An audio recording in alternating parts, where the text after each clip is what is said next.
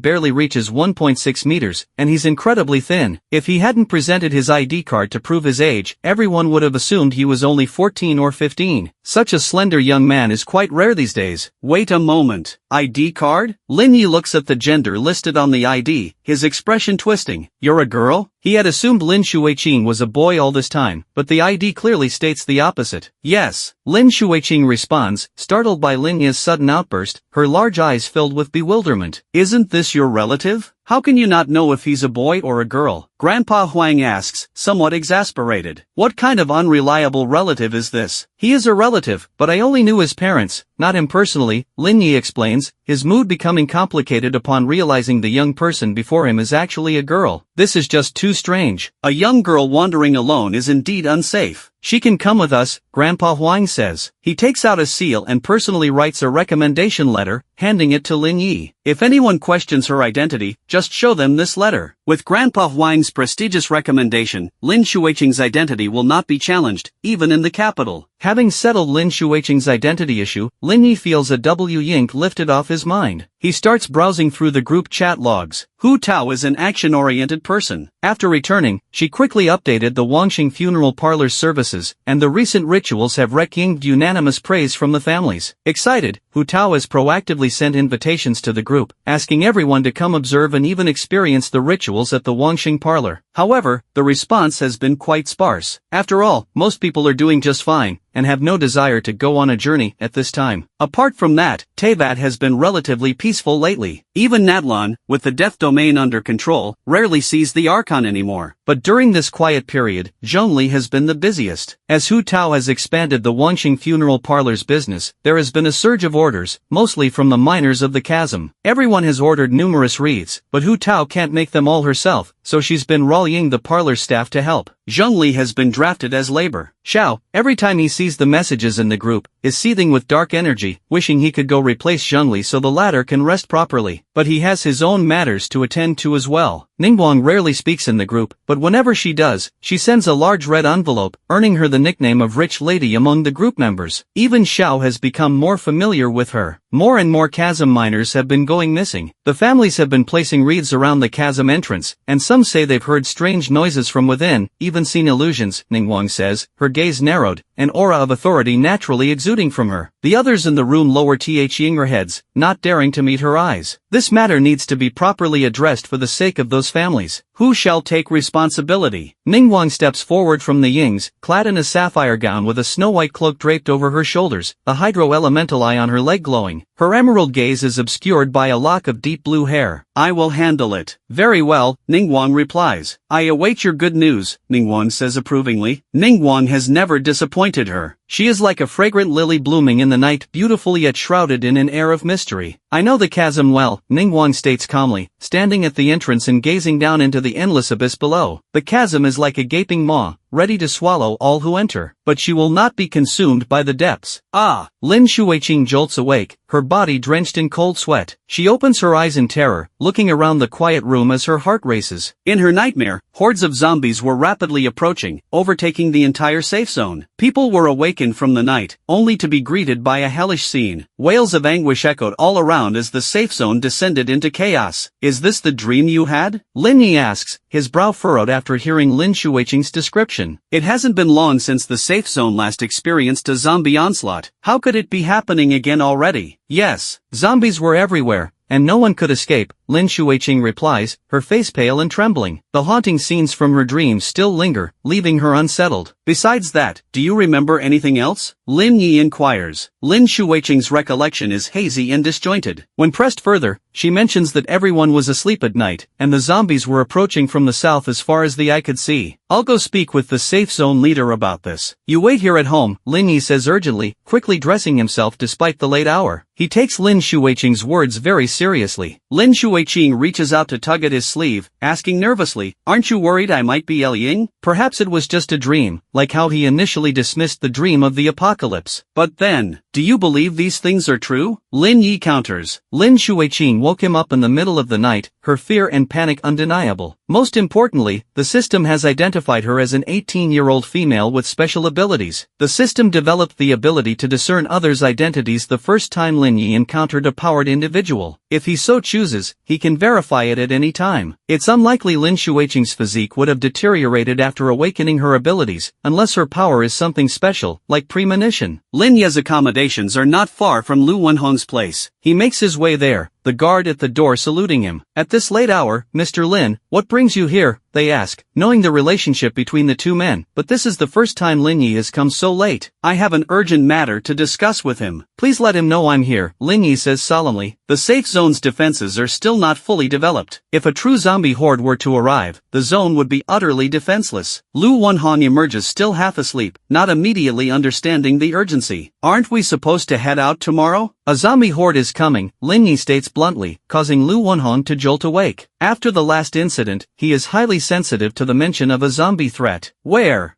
is the horde headed? Lu Wenhong looks around, his gaze finally settling on Lin Yi. Where did you get this information? I have an ability user here who can foresee the future, Lin Yi shares candidly. Lu Wenhong gradually calms down upon hearing this. Ability users are not limited to just combat-oriented powers, some have strange and rare abilities. For example, the spatial ability user Lu Wenhong recently recruited has proven invaluable for transporting supplies, so the revelation of a precognitive ability user does not greatly surprise him. What should I do? Lu Wenhong asks, believing in the ability user's powers. He knows that if Th Ying's prediction is dire, that is why Lin Yi has come knocking so late at night. Lin Yi is pleased with Lu Wenhong's quick understanding. The ability user foresees the zombie horde approaching from the south, arriving at night. I suggest you quickly fortify your defenses, muster your forces, recall any mercenary teams and citizens outside, and temporarily close the gates to await the zombies' arrival. You can also dispatch some high-speed ability users to the south to investigate further. They only know the zombies are coming, but not the exact timing or scale. Sending speed-type ability users for first-hand intelligence is the safest approach. Lu Wenhong ponders for a moment. We have a safe zone about 200 kilometers to our south. I'll try reaching Th Ying's switchboard operator on the satellite phone to see if they've detected any abnormalities over there. If there truly is a large-scale zombie horde, that area should have picked up on it and notified them. Lin Yi does not object, watching as Lu Wenhong retrieves the satellite phone and begins dialing. The ringing tones fill the silent space, but no one picks up. Strange, the operator must have fallen asleep? Lu Wenhong grows visibly frustrated, Ying the number again. Still no answer. If it rings 3 times without anyone picking up, the alarm should sound, and the operator will surely wake up. I'll try one more time. He mutters to himself, unsure if he's reassuring Lin Yi or simply Ying to convince himself. The 3rd, 4th, 5th calls, all the way up to the 7th, each time the phone just rings out and hangs up automatically. No one answers. Lu Wenhong puts the satellite phone back, his face visibly paling. Starting tomorrow, we'll have everyone work on the fortifications. I'll ensure the entire safe zone pulls Th Ying or W Ying to get the defenses completed before the zombie horde arrives. Can you stay a few more days? I'd like you to help us withstand the attack. If it becomes too much, you can still take the planned helicopter route. Th Ying's trip to the capital was planned to be by helicopter, fast, convenient, and avoiding many difficulties. But if they leave, the safe zone will lose a significant ally. Lin Yi's combat abilities are well known. With his help, the safe zone may have a chance at survival. Alright, Lin Yi nods without hesitation. This safe zone is the only one for the new city. If it were to fall, the city itself would cease to exist. For the sake of protecting his home, Lin Yi has no intention of backing down. However, I'll need to operate independently when the time comes, Lin Yi tells Lu Wenhong. I'm not used to fighting alongside others. Lu Wenhong nods understandingly. I understand. Don't worry about it. He knows Lin Yi has his own team, though they remain mysterious, never appearing within the safe zone. Lin Yi has deflected his inquiries about them before, so Lu Wenhong no longer presses the issue. It's normal for capable people to have Th Ying or quirks, and Lin Yi's group seems to thrive on Th Ying's own without needing the safe zone support. After leaving Lu Wenhong, Lin Yi begins summoning his team. Lin Yi at all members, are you available? Let's go take care of some zombies. Ying, when do you need us? Xiao, I am at your service, Master.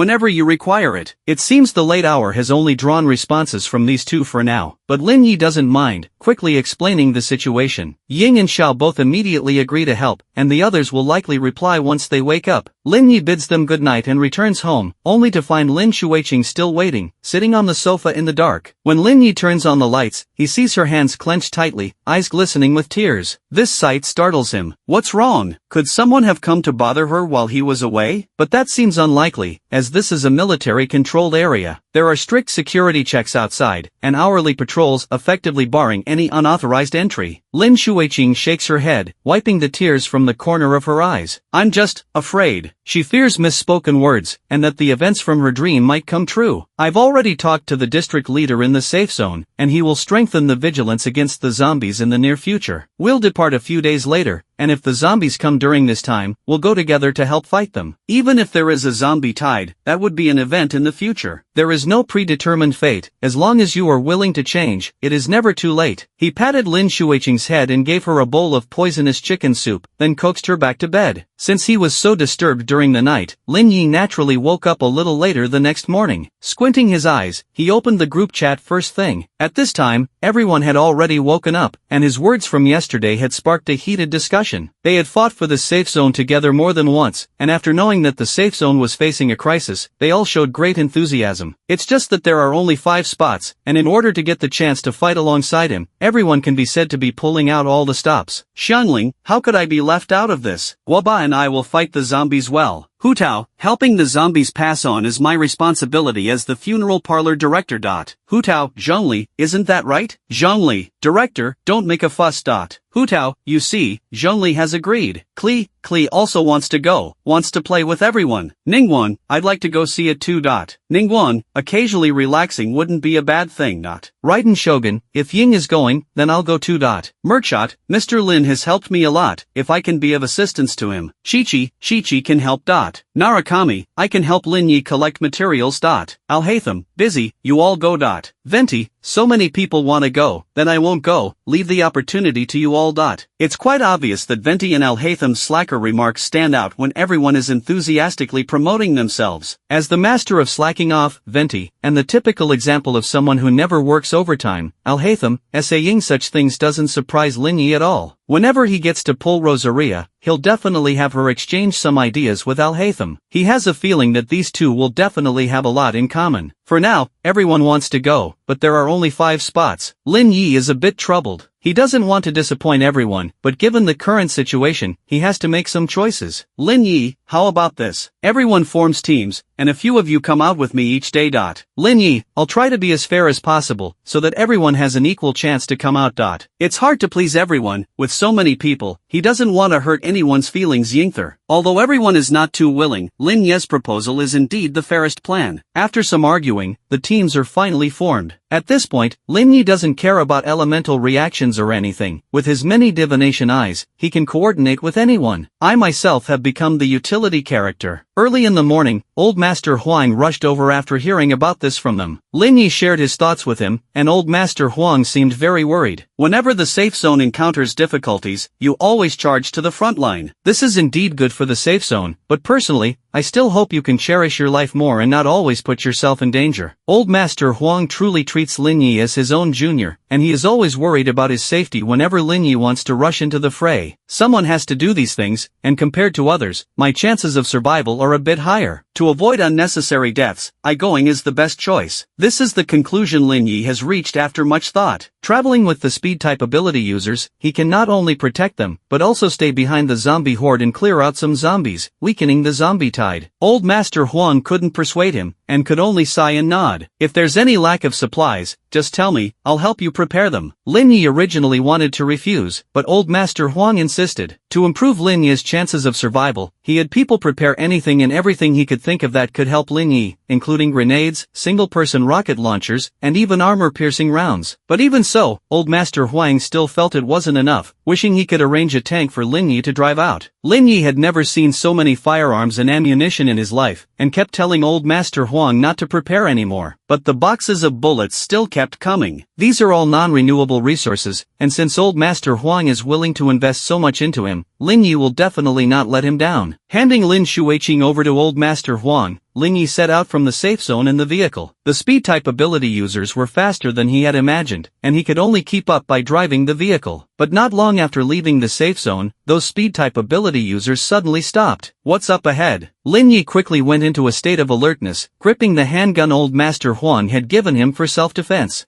Bro, if you can drive, could you give us a ride? Running like this is pretty tiring. The speed-type ability users had a friendly attitude, and even passed him a pack of cigarettes. Knowing Th Ying's request, Lin Yi couldn't help but smile wryly, but still let them all get in the car. After getting in the car, these speed-type ability users couldn't wait to start complaining. Our speed is very fast, but if we go all out and run up to the zombies and then back, no one would be able to withstand it. With a car to ride, who would want to run on foot? They were cursing and complaining about the decision of the safe zone leadership, and Lin Yi, listening to them, was also very sympathetic to Th Ying's plight. They really didn't consider it well enough. It's been tough on you. Speed-type ability users, other than scouting and delivering messages, have almost no other use, and Th Ying's status in the safe zone is also general, not getting much attention. Lin Yi deeply sympathized with Th Ying's plight, but for now, the most important thing is for the safe zone to survive this disaster. The rest can come later. He suddenly slammed on the brakes, causing the speed-type ability users in the back seat to nearly hit Th Ying's heads, with cries echoing one after another. Lin Yi's expression was grave. You can run back now. The car stopped, and the speed-type ability users got out, and upon seeing the scene ahead, they all simultaneously opened Th Ying's mouths wide in shock. Holy shit! About a kilometer ahead of them, zombies were dragging Th Ying's heavy bodies and slowly making Th Ying's way towards them. As far as the eye could see, there were stumbling zombie figures. Lin Shuiqing's dream had come true. Those speed-type ability users had never encountered such a situation, and they were now scared out of Th Ying's wits, running away one by one. The one who had stopped the car at first also reflexively wanted to leave with the others, but hesitated and turned back. Aren't you going to leave? He had also taken Lin Yi as someone who came to investigate the situation together with them. Facing so many zombies, yet the other party had stopped the car. Could it be that he was planning to stay and die? I'm not leaving. You all go. Lin Yi shook his head. Since he had come, he had never thought of going back. Don't be foolish, Sta Ying here is a dead end, there's hope in Sta Ying alive. The other person tried to pull Lin Yi, but he didn't budge. The zombies are almost here, you better hurry and leave, otherwise when they come rushing over, I won't be able to watch out for you. The person looked at Lin Yi in astonishment. Where did he get this courage? To be able to maintain such calmness at a time like this? Does this person really have no desire to live? But as they were talking, the zombies were getting closer and closer to them. In order to save his own life, he stopped persuading Lin Yi. Suit yourself then. After saying that, he didn't look at Lin Yi again and left. Lin Yi smiled, watching them disappear from his sight, then used the system storage to put the car away. With so many zombies rushing over, even this car of his wouldn't be able to withstand Th Ying's onslaught. Some zombies had detected his presence and were now rushing towards him at full speed. Lin Yi calmly put away the car, and in the next moment, several people appeared by his side. Ying, Xiao, Zhongli, Ningwen, Merkshot. Hu Tao really wanted to be the first one out, but if she came, there would be too many gun users, and what he was most lacking was precisely guns, so he had Hu Tao in the second wave. Although Hu Tao was a bit unhappy, considering the bigger picture, she accepted Lin Yi's arrangement. Then came the Primordial Adeptus camp. Signora, Pyro Archon Himiko, Aqua Mimic. The Signora's banner hasn't ended yet, and considering the Primordial Adeptus banner might get updated, it's not very cost-effective for him to pull on the Primordial Adeptus banner again due to the uncontrollable 5 stars, better to wait for a new banner. But for the character banners, he doesn't have that worry. With so many characters he hasn't pulled yet, whoever he pulls is a gain. Gather and contain. As the group assembled, Zhongli extended his hand, and golden shields appeared around everyone. There is no escape. Ying's aura synchronization lights up, and in the next moment, Xiao is already charged into the horde of zombies. Although I haven't pulled any constellations for Xiao, due to his adeptal nature being different from ordinary people, he can still perform teleportation, so I'm not worried about him getting into trouble even charging into the zombie crowd. And as for Ying, these divine beings are all OP.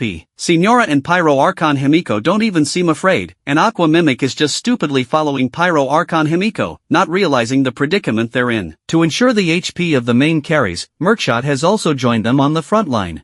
Zhongli and Merc, a perfect waste cultivation plan. I feel I don't need to worry about that side at all. I've also sent Ningguang over to collect the fallen crystals. After doing all this, I run to the distance. This isn't because I'm afraid or dare not face the zombie tide, but because I'm about to level up. Level 45. In the game, level 45 is a watershed, with a huge difference before and after. What rewards will the system give me now that I've broken through to level 45? I rub my hands, feeling a bit excited. As the battle is about to begin, the system interface starts flashing, and a series of experience prompts appear. Congratulations, host has broken through to level 45. That's it? I've been expecting it for so long, but in the end, the system just left this one sentence, without any other prompts. I'm dumbfounded. After the host breaks through to level 45, the number of characters that can be carried +1, and the Serenidia pot is unlocked. The host can currently place 3 characters or pets in the Serenidia pot. Characters or pets placed in the Serenidia pot cannot be deployed. Please choose carefully. It took a while before the system slowly spoke up again. Lin Ye's face immediately lit up with joy. The +1 character capacity is indeed quite nice, and the Serenidia pot is also a function he's been looking forward to. So now it's his turn to take action. Lin Ye opens Venti's chat window and sends a message. Golden light streaks across the sky, and all those still fighting the zombies look up. This golden light is brighter than usual, drawing everyone's attention. Lin Ye smiles and reaches out his hand towards the golden light. Al-Haytham, I've been waiting for you for a long time. The golden light dissipates, and the smile on Lin Ye's face freezes. Ugh, so dizzy, where am I? Paimon holds her head, looking confused as she looks up. Venti, oops, I seem to have made a mistake. Venti, then forget about that wine. Venti, hee yourself, you big-headed ghost. Looking at the Paimon in front of him, Lin Ye's mood is extremely complicated. Why is Paimon in the gacha pool? Venti, that good for nothing, can't even take the back door correctly and got himself lost. In this world line of Teyvat, there is no traveler, so shouldn't Paimon have drowned in the water at the very beginning of the storyline? Hey, are you, perhaps thinking of something nonsensical? Paimon puts her hands on her hips, eyeing Lin Ye suspiciously. After understanding the situation, Paimon finally accepts the facts. I was just fishing at the Starfell Lake, and got accidentally blown into the water by a falling bomb from the sky. How did I end up in another world? She stomps her foot, making her cape flutter behind her. Venti is certainly not to be counted on, and Al-Haytham has also washed away. Looking at Paimon in front of him, Lin Ye falls into deep thought. Can you fight? He can see the character skill panels, but Paimon is not even considered a character. Where would she have a skill panel? Paimon's interface only shows her name and introduction, the rest is just question marks. Ah, what is this monster? So ugly, uglier than a hilichurl. Paimon is frightened by the sudden appearance of the zombie and starts shrieking, quickly fleeing behind Lin Ye and shivering. Not until the zombie is cut down by Lin Ye does she tentatively peek out. Phew, finally safe. Lin Ye and Paimon stare at each other. You can't kill zombies, and you have no special abilities, so what can you do? An emergency food supply? This is not Teyvat, no one here can accept a fleeing little person by his side. Given Paimon's personality, she would not be willing to only interact with him. Rather than letting her stay in this apocalyptic world alone, it's better to send her back to Teyvat. Paimon is not an emergency food supply. Paimon hugs herself, tilting her head up briefly, then drooping it down again, looking pitiful. Even if I go back, I'll probably just drown in the water. I can only fly, I can't swim, and then I'll have no choice but to die. Please,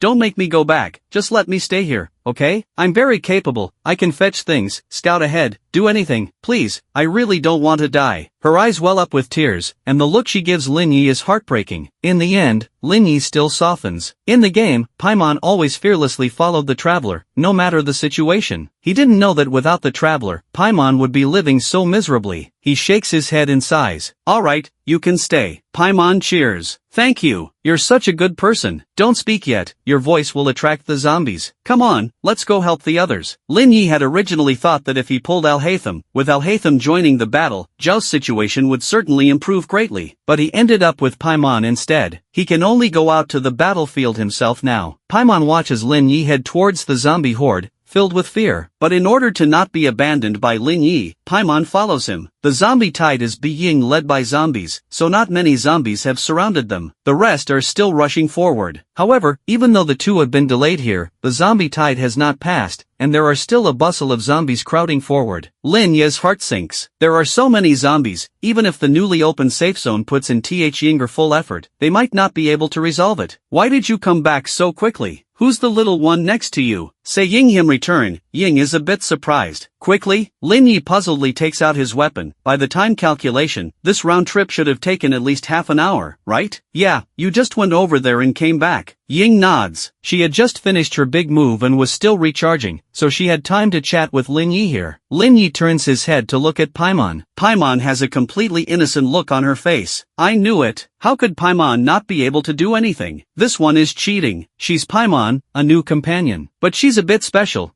She can't kill zombies. Lin Yi tries to put it as gently as possible. Ying nods understandingly. With a body that thin, it would indeed be difficult to fight the zombies. Let's go. Merkshot's voice comes from afar, and the laziness in Ying's demeanor is swept away. A spear appears out of thin air in her hand, and with a single step, she decisively enters the battlefield. Paimon doesn't even blink her eyes. That's so amazing. There are even more amazing ones. Lin Yi wants to show off his own strength to Paimon, and he rushes in together with Ying. The two work in perfect coordination. Each time they strike, they can take down several zombies. Zhongli and Xiao stand together, ensuring that Xiao always has a shield, so that he doesn't have to fight the zombies in a way that would expose his fundamental wounds. The lady does not like to cooperate with others, and she carves out her own area, freely unleashing the flames within her. The Pyro Archon Himiko, holding the shaman's staff, relies on her shield and rushes into the zombie horde, knocking down a squad of them one after another, then running back out, repeating this. The Hydro Mimic follows behind her, occasionally throwing out a Hydro skill, but the frequency is truly dismal. It's of little help. Merkshot is doing the cleanup work in the back, occasionally renewing the Dendro element for them as well, not entirely idle either. Everyone fulfills their roles, actively responding to the zombie tide. This zombie tide lasts for nearly 10 minutes before the zombies finally pass. But Lin Yi's purpose is not just these 10 minutes. He signals everyone to catch up and harass the zombies from behind. The zombies are commanded to focus on moving forward, so they pay little attention to them. But this lack of resistance actually gives Lin Yi the opportunity to secretly obtain many primogems amidst the chaos. Only when everyone is exhausted and leaves does Lin Yi find a place to rest. With Zhongli and Merkshot here, he dares to unleash his full power, but now without anyone protecting him, he won't be foolish enough to face these zombies alone. This is not just a few hundred zombies, but tens of thousands. One bite from a zombie and he'd be devoured completely. Although Paimon also occupies a combat slot, she doesn't fight, so she can stay by his side the whole time, until he drives her away. In Tevat, I was bullied by slimes, and even thrown into a pot by hilichurls. I almost died. If it weren't for the sunsetias and sweet flowers by the roadside, I wouldn't have survived until now. Finally wanting to try a different taste, to eat some fish, but ended up being dragged into the water by the fish, and then blown up by a bomb. Paimon recalls the first half of her life, biting her lower lip, tears threatening to fall. I don't want to go back to Tevat. Lin Yi pats her head, then you don't have to go back. Regardless of how you look at it, Paimon has accompanied him for a long time in the game, so Lin Yi definitely cannot be indifferent to her well-being. Since he's drawn her, he might as well keep her. Paimon smiles brightly. I'm so glad I met you, Lin Yi. Thank you for taking me in. I'll work hard to repay you. Lin Yi tugs the corner of his mouth. Just don't eat me out of house and home. The emergency food's appetite is indeed shockingly large, twice that of Lin Yi's. If Lin Yi didn't have a sufficient food supply stored, he might not even be able to support Paimon. Paimon quickly puts down her bowl, carefully assuring him, I haven't had a full meal in so long, I accidentally ate too much. I'll definitely eat less next time, I promise. I won't eat more than you. Looking at the excessively cautious Paimon in front of him, Lin Yi sighs. Eat up, the more you eat, the more you'll grow. Wow, you're truly a great person. Paimon's eyes immediately light up, and she even eats another large bowl of instant noodles, her belly round and bloated. After the meal, Lin Yi has also rested enough, and they continue on their way. What surprises him is that the zombies haven't gone too far. Are the zombies' speed this slow? Lin Yi glances at Paimon next to him. Paimon is oblivious to this, nervously watching the zombies. With so many zombies, we're definitely going to die, right? Maybe we should wait a little longer for them. Paimon grips the brim of Lin Yi's hat, trembling with anxiety. Enough. Lin Yi takes a quick step forward, his spear precisely impaling the back of the zombies' heads in the last row. Aha! Paimon covers her eyes and screams. The zombies are drawn by the sound, looking towards Lin Yi in unison. Oh no, we're doomed now. Paimon grows even more afraid, directly shrinking into Lin Yi's hat and burying her head completely. Lin Yi remains calm, his spear precisely striking out, harvesting the life of a zombie with each thrust. Even surrounded by numerous zombies, he is not the least bit afraid. Paimon waits for a while, but the expected pain never comes, close, so she cautiously pokes her head out. The sight before her surprises her greatly. The zombies are utterly powerless against Lin Yi, being reaped one after another. Lin Yi, you're amazing. Paimon gapes in astonishment at the scene. The more you kill, the more skilled you become. Lin Yi casually kills another zombie, fully aware of the reason. It's because the zombie's target is not him, otherwise they would have surrounded him together, and he would definitely not be a match for them. So if I stick with you from now on, I won't get bullied anymore, right? Paimon looks at him expectantly. Lin Yi pats her head. Having such a lively little companion by his side, Lin Yi should no longer feel lonely from now on. While talking to Paimon, Lin Yi notices an extremely strange phenomenon. The zombies are standing dumbly in place, not attacking him at all. Could it be that the zombies behind are giving orders? The thought flashes through Lin Yi's mind, and the zombies immediately resume their movement. It must have just been his imagination. Lin Yi pushes these thoughts aside and continues slaying the zombies. Lin Yi. Paimon's voice comes from behind him, and Lin Yi responds. What is it? Do we have a home? Nestled in his hat, Paimon looks at the desolate landscape and the endless horde of zombies, feeling a sense of despair. Could it be that in this other world, only these monsters are left? If that's the case, then this place is no better than the Teyvat continent. At least the Teyvat continent still has sunsetias to eat. Yes, we do. But before we can return to our homeland, we need to deal with these zombies first. Lin Yi replies softly, only to notice the zombies halting their movement again. What is our home like? Is it big and warm, with no zombies or hilichurls? Paimon describes her expectations of their home, and Lin Yi listens silently, his unease growing. Yes, at home, it's safe. Lin Yi says, and Paimon falls silent, immersed in her beautiful fantasies of their homeland and future life. The surrounding zombies resume their previous berserk state. Paimon.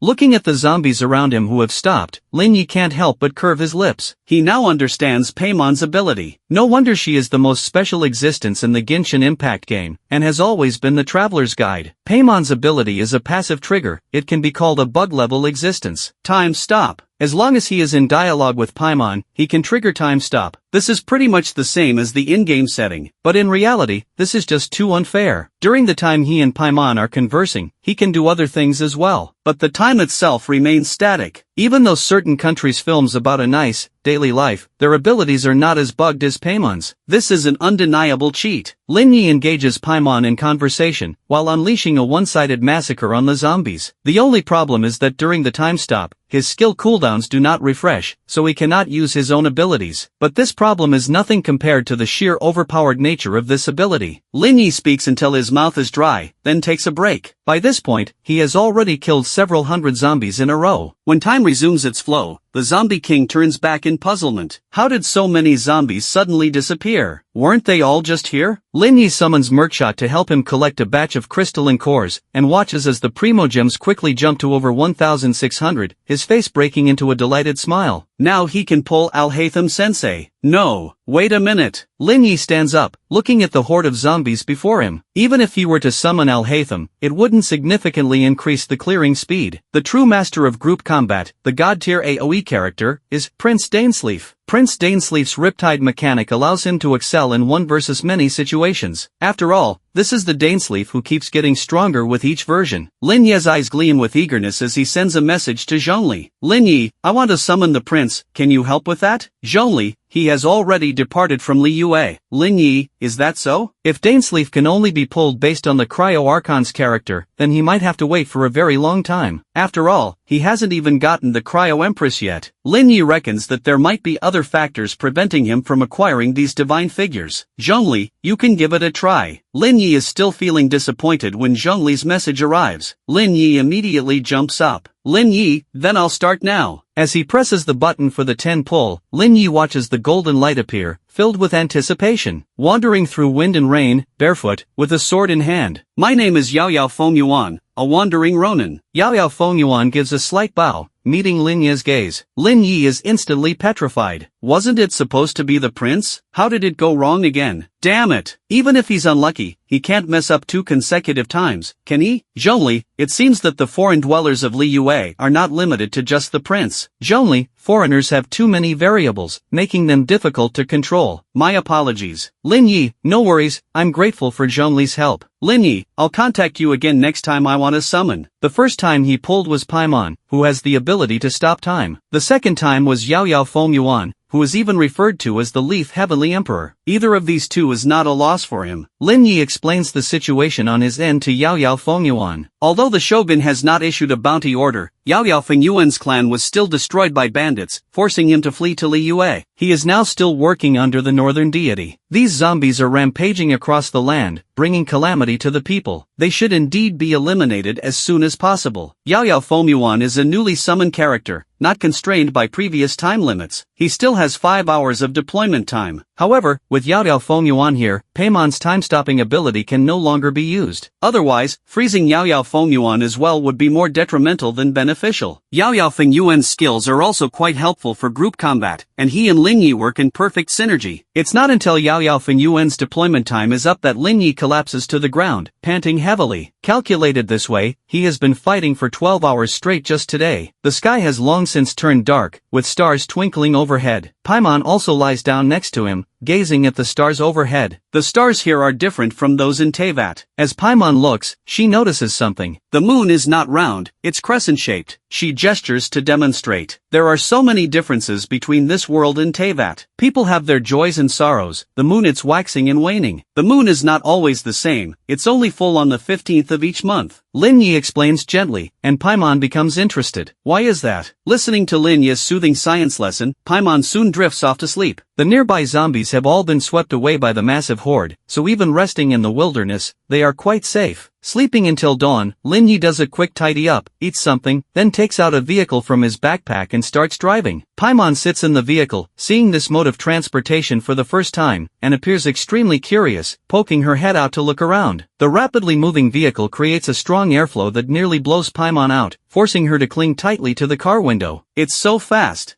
Paimon can fly herself, but not at this speed. Paimon, be careful not to get blown away by the wind. Lin Yi reminds her, then accelerates the vehicle further. While the zombies are indeed fast, in just one night they have covered over 20 kilometers. Catching up to the outline of the zombie horde, Lin Yi immediately summons the team. Among those going out today, Zhongli and Merc are still indispensable. Zhongli and Merc's shielding and healing have become the essential hardware that allows the team to navigate through the zombie swarms. Without this powerful logistical support, they would not be able to charge in so recklessly. Next, there's Xiangling, Hu Tao, and Kli, along with Yao Yao Fengyuan, who was just summoned yesterday. The 6 of them form 2 teams and charge into the zombie horde. Merc and Yao Yao Fengyuan accompany Kli, while Xiangling and Zhongli team up with Hu Tao. Lin Yi keeps a close eye on the HP of the traveler in Pyro Archon Himiko. These two tend to charge in recklessly, and their floating elemental intelligence is not high enough to precisely rescue everyone. If he's not careful and accidentally lets them get taken out, he'll have to repull them. That's all Primo Gems. Lin Yi swings back to cut down a zombie that was sneaking up on the traveler. Watch your back. The traveler doesn't even turn around. Aren't you here? I'm not just here to watch your backs, you know. Lin Yi has his skills ready, while simultaneously keeping an eye on Pyro Archon Himiko's condition. He's essentially multitasking. He's starting to feel a bit mentally drained. Maybe he should just go out there himself. Paimon, Lin Yi, you can do it. Go Lin Yi. Paimon has been sent back into the Serenidia pot to avoid accidentally triggering the time stop effect and disrupting the other's battle experience. But even so, Paimon is still cheering him on through the chat interface. Lin Yi can't help but smile. Paimon is still so endearing. A fiery whip cracks near him, and Lin Yi looks up to see the traveler has already lashed it at another direction. Beneath the fiery whip is the body of a zombie that had tried to sneak up. These zombies keep marching forward, so after they're done clearing, they can collectively gather the crystalline cores, saving a spot. Lin Yi had discussed this plan with Merc earlier, and she readily agreed. He refocuses his thoughts, fully immersing himself in the zombie slaying. By the time everyone's deployment time is up today, the zombie horde has been reduced by a third. While there are still many left, they are no longer an insurmountable threat to the safe area. Looking at the crystalline cores Merc has gathered, Lin Yi calculates, just in these 2 days, he has accumulated over 2,000 Primo Gems. If he exchanges the cores as well, the total will be over 4,000. Subtracting the 210 pulls he's done, he still has a full 2,000 Primo Gems left. After a moment of hesitation, Lin Yi decides to contact Zhongli again. Besides Yao Yao Fengyuan and Dainsleaf, are there any other foreign dwellers of Liyue? In that case, this time, come forth, Dainsleaf. Lin Yi watches the golden light with immense anticipation. I believe you may need my assistance. Just call me Yelan. The woman's voice is laced with a magnetic charm, her gaze seeming to see through all the world's secrets. Hydro, bow wielder. That's right, you must be Dainsleif, Lin Yi exclaims, slapping his thigh. Yelan pauses, looking at Lin Yi with a scrutinizing gaze. Are you in a sound state of mind? I mean, can our partnership proceed smoothly? Lin Yi covers his head. I'm fine, just give me a moment to collect myself. Yelan is not a foreigner, so why did she appear? While Yelan is revered as the Yuehai Pavilion's underlord, on par with Yao Yao Feng Yuan as the strongest supports, still, neither of these two are Dainsleif. How can someone be this unlucky, messing up 3 times in a row? Lin Yi looks at Zhongli's apology message, sinking into deep thought. Could it be that he's truly been having a run of bad luck lately? So this is the other world? It's just as Ningguang described. While Lin Yi is questioning his life, Yelan has already begun surveying the surroundings. Ningguang mentioned me to you? Lin Yi regained his senses and skillfully pulled the person into the group. Yelan nodded slightly. I have been working by Ningguang's side, and she has shared many things with me. This is another world, so you should not be able to go to Teyvat, right? Yelan crossed her arms and looked past him, her gaze falling on the vast swarm of zombie corpses behind him. Are these creatures similar to the Hilichurls? Lin Yi was impressed by Yelan's observational skills. Compared to others, she did not even need self-introduction, as she had already skillfully accepted this setting. Even when seeing the group members, she did not seem surprised at all. That's right, they are called zombies here, and they see humans as food. What about animals? Yelan asked in return. Do they not attack animals? To be honest, since the apocalypse, Lin Yi had not seen many animals. The last time he saw animals was those zombie dogs in the forest. I don't know, there used to be a lot of animals, but now they're all gone. Lin Yi shook his head. This was indeed a question worth pondering. Where did all the animals go before the apocalypse? But I have encountered animals that have become zombified, and they are also aggressive towards humans. Lin Yi added this to avoid giving Yelan the impression that he was useless. This is troublesome then. If both animals and zombies are aggressive towards humans, the living space of humans will be infinitely squeezed. Forget to ask, are there any immortals here? Yelan pondered the current situation and continued to question Lin Yi, supplementing the information she now knows. This world does not believe in gods and spirits, but to fight the zombies, some humans have evolved into espers, gaining different abilities. After hearing Lin Yi's explanation, Yelan nodded. Similar to the wielders of the celestial eyes. That's right, a similar system to Teyvat. After saying this, she stretched. I see, so you summoned me to help you resolve the crisis of the apocalypse, is that right? Lin Yi was surprised that Yelan had such grand ambitions, as even the adepti he had summoned like Zhongli and Venti had never mentioned anything like this. What, are you reluctant to end this apocalypse because you've gained too much power? Lin Yi did not immediately respond, and Yelan gave him a sidelong glance. Humans all have their flaws, so just say what's on your mind. If we can put an end to this apocalypse, I look forward to it. Lin Yi looked at her directly. Rather than reigning over this apocalypse, I hope you can all come with me to witness the sights of a peaceful, prosperous era. Power may captivate people, but that is not a reason to plunge everyone into suffering. As long as the apocalypse can be ended, he would not hesitate. Yelan smiled slightly. Very good. Let's work together then. She extended her hand to Lin Yi, who still didn't quite understand. What cooperation? Yelan leaned in closer to his ear and spoke softly. I'll help you resolve the apocalypse, and you'll take me to see the sights of that prosperous era. That's the deal between us. For Lin Yi, this was certainly not a losing proposition, but he had never thought of using them to gain anything. He shook his head and pulled back from Yelan. This is not something one person can accomplish alone. As long as we all work towards this goal together, no matter the outcome, I will take you all to properly appreciate the sights of this world. The zombies only chase after humans, they won't cause any harm to the landscape. Those scenic spots, the primeval forests, even the skyscrapers in the city, they won't be completely destroyed by the existence of the zombies. As long as everyone is willing, he can take them to those untrodden areas in the future. Yelan was not angry either, and nodded in satisfaction. Very good. Then, shall we go fight now? She could smell the stench of the zombies, like old rats in a sewage ditch. Lin Yi shook his head. We've been fighting for a long time today, let's have something to eat first. We'll go at night. The zombies are still a day's journey away from the safe area, and it's not realistic for me to try to kill them all myself. However, I hope I can do what I can to kill as many zombies as possible and weaken their forces. As you said, since this is a large-scale zombie horde, there must be a leader among them. Ordinary zombies have no cognitive ability, so if we can eliminate their leader, the rest will fall apart. Yelan looked at me with a deep gaze as I produced a paimon and some food out of nowhere. The logic is sound, but that zombie leader won't be easy to catch. It's mixed in with the regular zombies, so how can we tell it apart? I sighed and shook my head. I had thought of that possibility, but putting it into practice would be incredibly difficult. Leave it to me, Yelan said in a low voice. I won't be returning to Teyvat tonight. Wait for my news. After quickly eating a few bites, Yelan's figure disappeared into the night. I reached out my hand, but couldn't call her back. I then went to find Ningguang. Yelan is always careful in her actions. If she takes on this task, she'll be able to solve it. You don't need to worry. Ningguang sat by the campfire, looking at the roasting meat, and suddenly smiled. The last time we ate this in the wild was over a decade ago. Since becoming one of the Liyue Qixing, her every move is watched by many people, requiring her to think things through carefully. How free she must feel now, compared to those days. In that case, it's a good chance to revisit those childhood memories. I handed the freshly roasted meat to Ningguang. Have a taste. My cooking skills aren't the best, but for roasted meat, the technique isn't the most important thing. A brush of honey sauce, a sprinkle of seasoning, and the aroma immediately fills the air. Delicious. Ningguang took a bite and her eyes lit up. Wow, I want some too. Lin Yi, quickly grill me a skewer as well. Paimon eagerly urged Lin Yi. As Lin Yi obliged, he continued tending to the meat on the fire. He could only grill a few skewers at a time, nowhere near enough for these two small appetites. Just as he was about to hand the roasted meat to Ningguang again, she stopped him. You can give those to Paimon. I'll do the grilling. My skills are not bad either. Ningguang smiled slightly, deftly flipping and basting the meat. Lin Yi held the skewer in his hands, gazing at the golden glow, feeling a bit dazed. To think that in his lifetime, he would get to eat meat roasted by Ningguang's own hands. It smells so good. Lin Yi, are you going to eat? If not, can I have it? Paimon was still hungry, drooling at the sight. Paimon, yours is right here. Ningguang handed over Paimon's portion, and Paimon happily whirled around in the air. Ningguang, you're the best. I love you so much. Ningguang smiled, watching this scene, feeling an uncommon warmth in her heart. On the third day, the zombie horde successfully reached the new Liyue Harbor safe zone. The safe zone was well prepared, having constructed a trench hundreds of meters long and about 10 meters wide outside the walls. The first wave of zombies charged forward and fell into the trench, unable to climb out before being trampled by their fellow zombies. The numerical advantage of the zombie horde was fully displayed here. Even as the trench was filled, many zombies continued rushing forward relentlessly. High on the walls, the defenders were ready to face the zombies. Rounds of bullets rained down, felling one zombie after another. Grenades, rocket launchers, and all kinds of heavy weapons were mercilessly unleashed, the explosions echoing endlessly. This was a clash between human technology and the zombies, a bloody battlefield surpassing even the efficiency of a meat grinder. Compared to the chaos on the front lines, Lin Ye's task was relatively calm. He was at the back, helping clear the remaining zombies with the others. The zombie horde had officially engaged the safe zone, and his individual strength could not change the outcome. For now, he could only focus on earning as many raw gems as possible before returning to the capital. The only one Lin Yi was truly worried about was Yelan. Since leaving last night, she had not returned, and he had received no reply to his messages. If not for Ningguang's reassurance, he might have already gone to search for her. The zombies are in disarray. Suddenly, he heard Shangling's voice. Looking up, he saw the zombies, who had previously been swarming towards the safe zone, starting to scatter in all directions from the front. The defenders initially thought the zombies had changed their tactics, but after cautious probing, they realized these dispersed zombies never came back. Could it be Yelan? This thought flashed through Lin Ye's mind, and the next moment, a dark figure silently arrived. I've completed my task. Farewell. Lin Yi didn't even have a chance to greet Yelan before she had already returned to the Teyvat continent. He could only smell the lingering fragrance of Yelan's hair in the air. How truly, like the wind, she comes and goes. Lin Yi shook his head helplessly. The zombie horde had arrived and dispersed quickly. With the zombie leader eliminated, the remaining zombies scattered within just a few hours, becoming easy to dispatch. Lin Yi escorted everyone back, then slowly made his way back to the safe zone. The top brass of the safe zone values you so highly, yet you fled when it was in danger. What face do you have to come back now? Lin Yi didn't expect to run into a familiar face so soon after returning. This man had attended the banquet with Lu Weiwei and had been quite displeased with Lin Yi. Now, he immediately recognized Lin Yi and began voicing his discontent. Lin Yi raised an eyebrow. What's it to you? I'll tell Weiwei what I saw. You're not worthy of her affection at all. The man was still indignant, and Lin Yi looked at him in bewilderment. What did this have to do with Lu Weiwei? Tell me, don't you have any family? Seeing he was about to blow up again, Lin Yi preemptively asked. The man's expression darkened. What do you mean by that? Even if you're an orphan, that doesn't give you the right to meddle in other people's affairs. I'm not a staff member of the safe zone. What I do has nothing to do with you, and you don't need to monitor me. Lin Yi left those words and deliberately walked around the man. Old Mr. Huang had already packed up his belongings. Seeing Lin Yi return, he was overjoyed. You're too reckless, going to face the zombie horde by yourself. With so many zombies, what if one bites you and you turn into a zombie too? But after the joy came the worry. I've returned safely, haven't I? Lin Yi turned around in front of old Mr. Huang to show he had no injuries, and the old man finally breathed a sigh of relief. Good, it's good that you're safe, but you mustn't be so reckless in the future. Your own life should be your top priority. Old Mr. Huang kept reminding Lin Yi. The researchers are all ready. They're just waiting for you. We'll depart this afternoon, so go back and pack your things. Lin Yi nodded in agreement, chatting with old Mr. Huang for a while before returning to his quarters to pack. With his system backpack, most of his belongings were already stored inside, and he was done in less than 10 minutes. Lunch was a farewell meal organized by the safe zone. Lin Yi handed his luggage to the waiting soldiers and went to the dining hall with old Mr. Huang. Unlike last time, there were not many people in the hall, only those familiar to him. Seeing him, everyone respectfully rose to greet him. Lin Yi went around greeting them one by one, becoming the center of attention. Lu Wenhong arrived late, but he was the first to wave at Lin Yi upon entering. There will be many uncertainties on this journey, so you'll have to take good care of us. I will. Lin Yi nodded, taking his seat at Lu Wenhong's invitation. The dishes on the table were simple, but in this post-apocalyptic world, they were a rare luxury. Everyone ate with relish. Lu Wenhong's hospitality was impeccable, and even as they left, everyone had smiles on their faces. The two helicopters soared up into the sky, and Lin Yi looked down to see the small black dot that was the safe zone of New Liyue Harbor. Come to think of it, he had never been to the capital before, even since birth. As a homebody, he had never been interested in traveling. The places he had been could be counted on one hand. He never imagined his first trip to the capital would be in a time like this, and in this manner. The journey is still long, so if you're tired, you can rest for a while. You might even wake up to find we've arrived. The researcher next to him kindly reminded. Lin Yi closed his eyes. The intense battles these past few days had left him physically and mentally exhausted. He was jolted awake by the shaking of the helicopter. What's happening? Lin Yi opened his eyes to see the pilot up front crying out in terror. Zombie birds, so many zombie birds. Since the apocalypse, humans have mainly dealt with zombies, but zombie animals are quite rare, as they tend to hide deep in the mountains and forests, seldom appearing. So much so that a significant number of people didn't even know zombie animals existed. And now, in front of them, a vast, dark expanse was approaching, a swarm of zombie sparrows.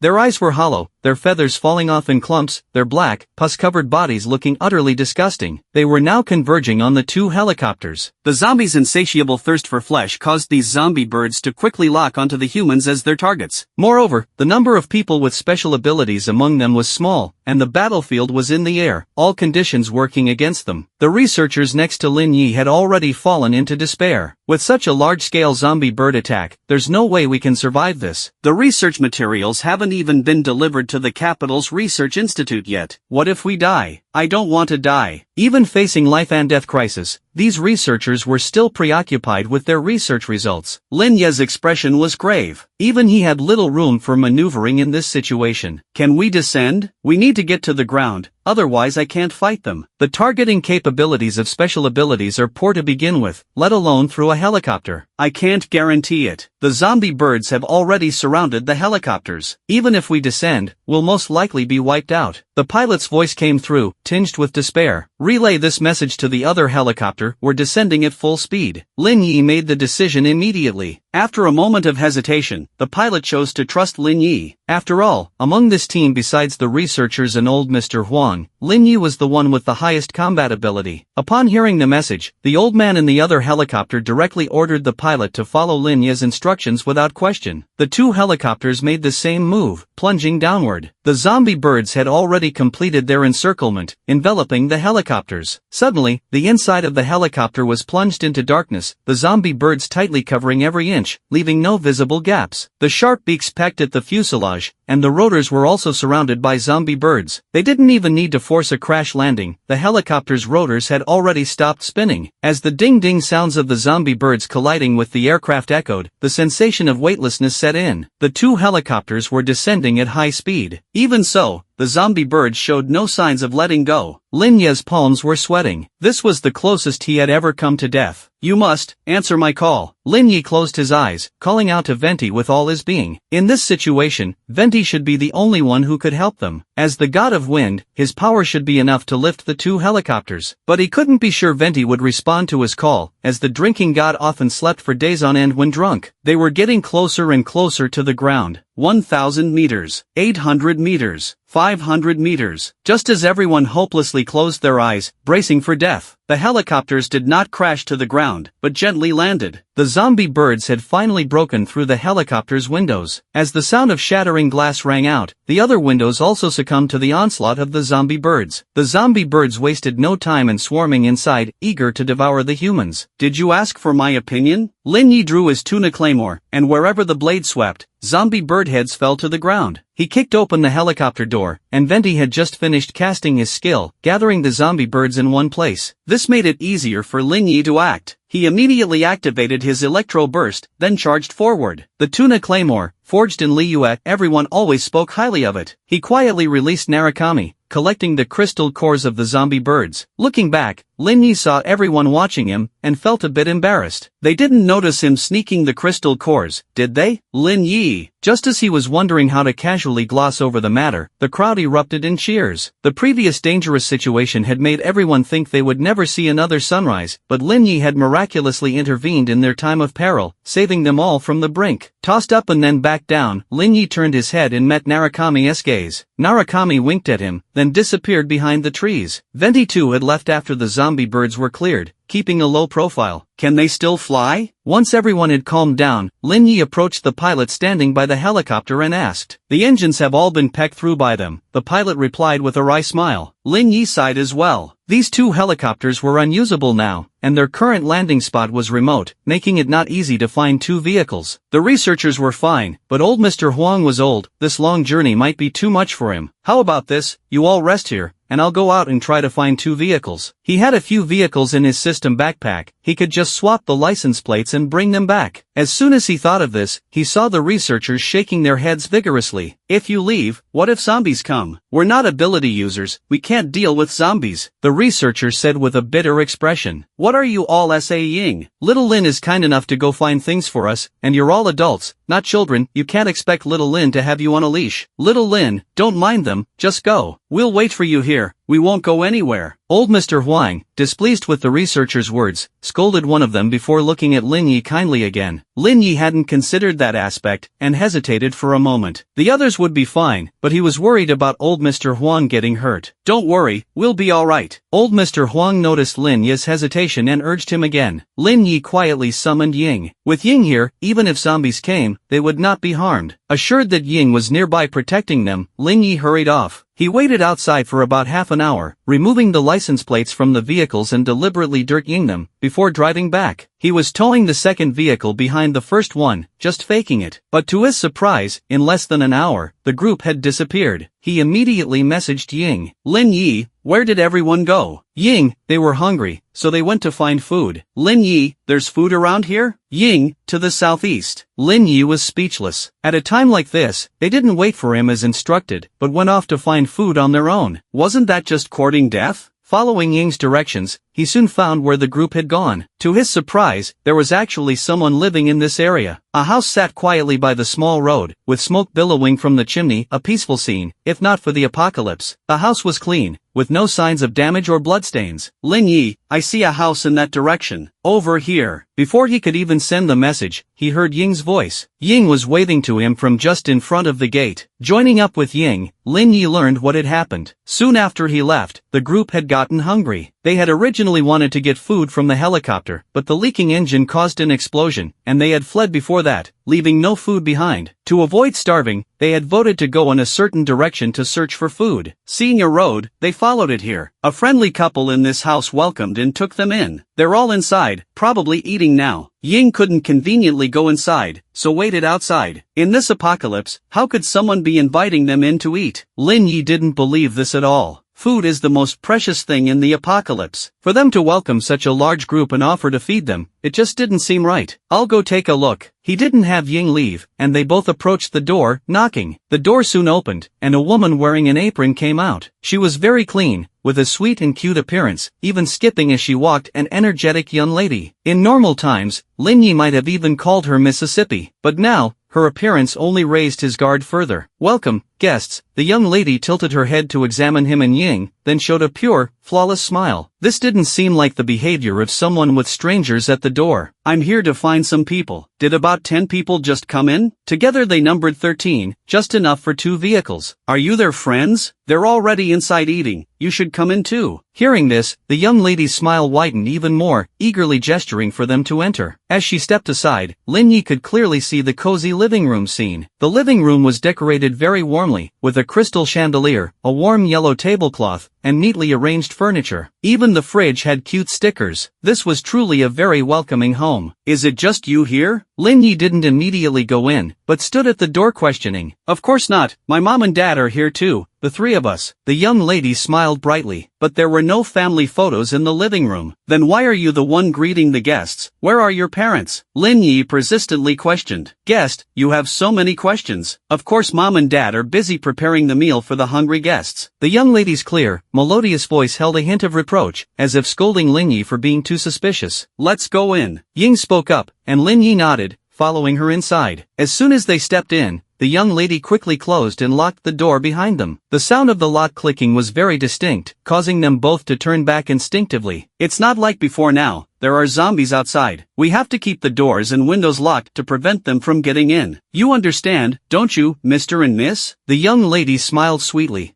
"That makes sense." Lin Yi calmly pulled out a chair and sat down at the dining table, watching the young lady bustle about. She closed the windows and checked the house door again before returning to them. "I'm sure my mom and dad will be so happy to have 2 more guests. Let me go tell them right away." She started to leave, but Lin Yi grabbed her twin pigtails. Now, guest, you're being quite mischievous. Could you please let me go? I need to go find mom and dad to prepare the meal for you." The girl paused for a moment, then playfully scolded Lin Yi. Lin Yi pulled her back and quickly tied her hands and feet with a rope from his backpack. The girl's smile faded, replaced by anger. "I kindly invited you to come eat, and you do this to me. My mom and dad won't forgive you for this. Let me go right now, or I'll have my dad use an axe to split you from head to toe, then peel off your skin and tear out your tendons. He'll eat every piece of you." Her graphic descriptions made Lin Yi slightly nauseous. From the moment he met this girl, he sensed something off. Now he was certain this family was not good people. They were cannibals. Lin Yi had thought cannibalism only happened in stories, never imagining it could be real in this reality. "Ying, please watch her for me while I go find her parents." Lin Yi gave Ying a meaningful glance, then turned the corner of the hallway. "Venti, can you tell me how many people are here? I'm just a wandering bard. I don't do this sort of thing." Venti blinked innocently, unwilling to lend a hand. Lin Yi pulled a bottle of wine from his backpack and handed it to Venti. Venti's face immediately lit up. 3 in the backyard, 11 upstairs, 1 in the basement. He quickly reported the numbers, pocketing the wine and eagerly looking to Lin Yi. "Anything else I can help with? We're good friends, don't hold back." This guy just wanted the wine, Lin Yi thought. "No, that's all. You can go." Gripping his persuasive weapon, Lin Yi kicked open the door to the backyard. If he was right, the 2 in the backyard were likely the girl's parents, the ones upstairs were the researchers, and the one in the basement, likely an innocent victim. When Lin Yi reached the backyard, he was immediately sickened by the scene before him. Unlike the clean, tidy interior, the backyard resembled a slaughterhouse, strewn with human remains and blood. The pungent smell of blood and rotting flesh hung heavily in the air. The armed man and woman, holding sharp knives, were menacingly approaching a bound person on a rack. Seeing Lin Yi, they grinned wickedly. "Looks like we have an impatient guest. He's an ability user. I want to eat an ability user." The woman shrieked, eyeing Lin Yi hungrily. "There's no meat tastier than an ability user's. Quick, kill him." As the 2 abandoned their previous victim, a tendril of vine burst from the ground, snaking towards Lin Yi's legs. Simultaneously, a flare of flames erupted before him, too fast to evade. These two were ability users as well. Even in the newly established safe zone, there were no more than 50 ability users in total. It was no wonder this cannibalistic family could act so brazenly. In an instant, Lin Yi accepted their identities. Ability users? Huh? As he dodged their attacks, several more figures materialized by his side: Hu Tao, Xiangling, Ningguang, Yilan. A grand scene right from the start. Hu Tao's spear bristled with eagerness as she rushed forward. Righteous heroism is the duty of our kind. Ningguang closed his book, gripping his single-edged sword. We'll talk after the fight. Just seeing the gruesome scene around them had Xiangling boiling with rage, and the opposing couple's battle stance only fueled her fury further. Everyone, please be careful not to get hurt. Yilan called out, hesitating to move forward since everyone's health was still full. Yilan, you stay here. Come back if anyone needs healing. Lin Yi had summoned Yilan as an emergency healing backup, but her services wouldn't be needed for this real battle. The couple had thought Lin Yi was the only ability user, but in the blink of an eye, 4 more had appeared by his side. Faced with the 5-person assault, the hapless couple was quickly beaten down, begging for mercy on their knees. We realize our wrongdoing. Using your own kind as food, you're no better than hilichurls. As a chef, Xiangling had experimented with many unusual ingredients, but never considered her own people. In her eyes, these two had desecrated the culinary arts. While death may come to us all, it should not be in such a manner, leaving no remains. Hu Tao was also incensed. She had never witnessed such horrific acts. Unable to accept the way they had treated the bodies. The dead should be laid to rest, not tortured like this. Your actions have been most unbecoming. Not just the 4, even Lin Yi could not condone the couple's deeds. Leaving them alive would only bring further calamity. Kill them. Their views were disturbingly aligned. Just as they were about to strike, the couple suddenly cried out, "Our daughter, save us! Daughter!" The couple looked at Lin Yi and the others with desperate hope, but their daughter never appeared. After dealing with the couple, Lin Yi went to check on the person tied up on the rack. He was already unconscious, unaware of the recent events. And he wasn't someone Lin Yi recognized. Lin Yi untied the ropes, ensuring the man could move freely once he regained consciousness, then returned to the living room with the others. The young girl was Ying on the floor, the ropes binding her already broken. She was lifeless. Ying explained, "She tried to attack me." This family of 3 were all ability users, not just the parents. Even the seemingly innocuous girl possessed powers. Other people might have been deceived by her appearance, but not Ying. And even if her abilities were formidable, could she surpass a deity? Lin Yi had the others return to Tevat first, then went upstairs to find the researchers and pilot. They had been drugged and were unconscious. The family must have dosed them, though it was unclear how long the effects would last. After confirming their safety and placing old Mr. Huang in a separate room, Lin Yi headed to the basement. If the person down there was innocent, he should free them. The basement door was secured by a heavy, rusted lock that seemed untouched for a long time. Lin Yi wondered how the person inside had survived. He gave the lock a firm kick, causing it to fall open. The door swung open, revealing a dimly lit basement. Cowering on the floor was a small, emaciated boy, eyeing Lin Yi warily. Next to the boy was a hole in the house's sewage pipe, through which all manner of filth flowed. But there were few possessions around the boy. The fate of what had become of the waste was clear. "You are free now." Lin Yi approached the boy and broke the iron chains binding him. As he did so, he took in the full extent of the child's condition. The boy's back was covered in scars, the marks of whips and branding irons painfully evident. There was hardly a patch of healthy skin left. His hair was a tangled, matted mess, but his eyes shone with a piercing clarity. His limbs were emaciated, mere bones with skin stretched tight over them. His belly was sunken against his abdomen, and he wore no covering. How low could humanity sink? Lin Yi had never seen such a deplorable state in all his life. Even with the chains removed, the boy remained huddled in the corner, unwilling to move. Lin Yi could only guide him out of the basement. The boy clung tightly to Lin Yi, following wherever he went, refusing to be separated. Clearly the child was incapable of fending for himself. Lin Yi helped bathe him and provided clean clothes, though they swam on the boy's frail frame. Lin Yi had to use a rope to keep the garments from falling off. Offering the boy some food, the child pounced on it ravenously, devouring not just the contents but the packaging as well. It took several calls from Lin Yi before the boy reluctantly abandoned the plastic wrappings. The boy's situation reminded Lin Yi of the wolf cub from Genshin Impact. With great difficulty, Lin Yi taught the child how to use chopsticks to feed himself. Glancing outside, Lin Yi noticed it had started snowing. The clothes he had provided were for autumn, and would not be warm enough. "I'll put a few more layers on you, so you don't get cold,"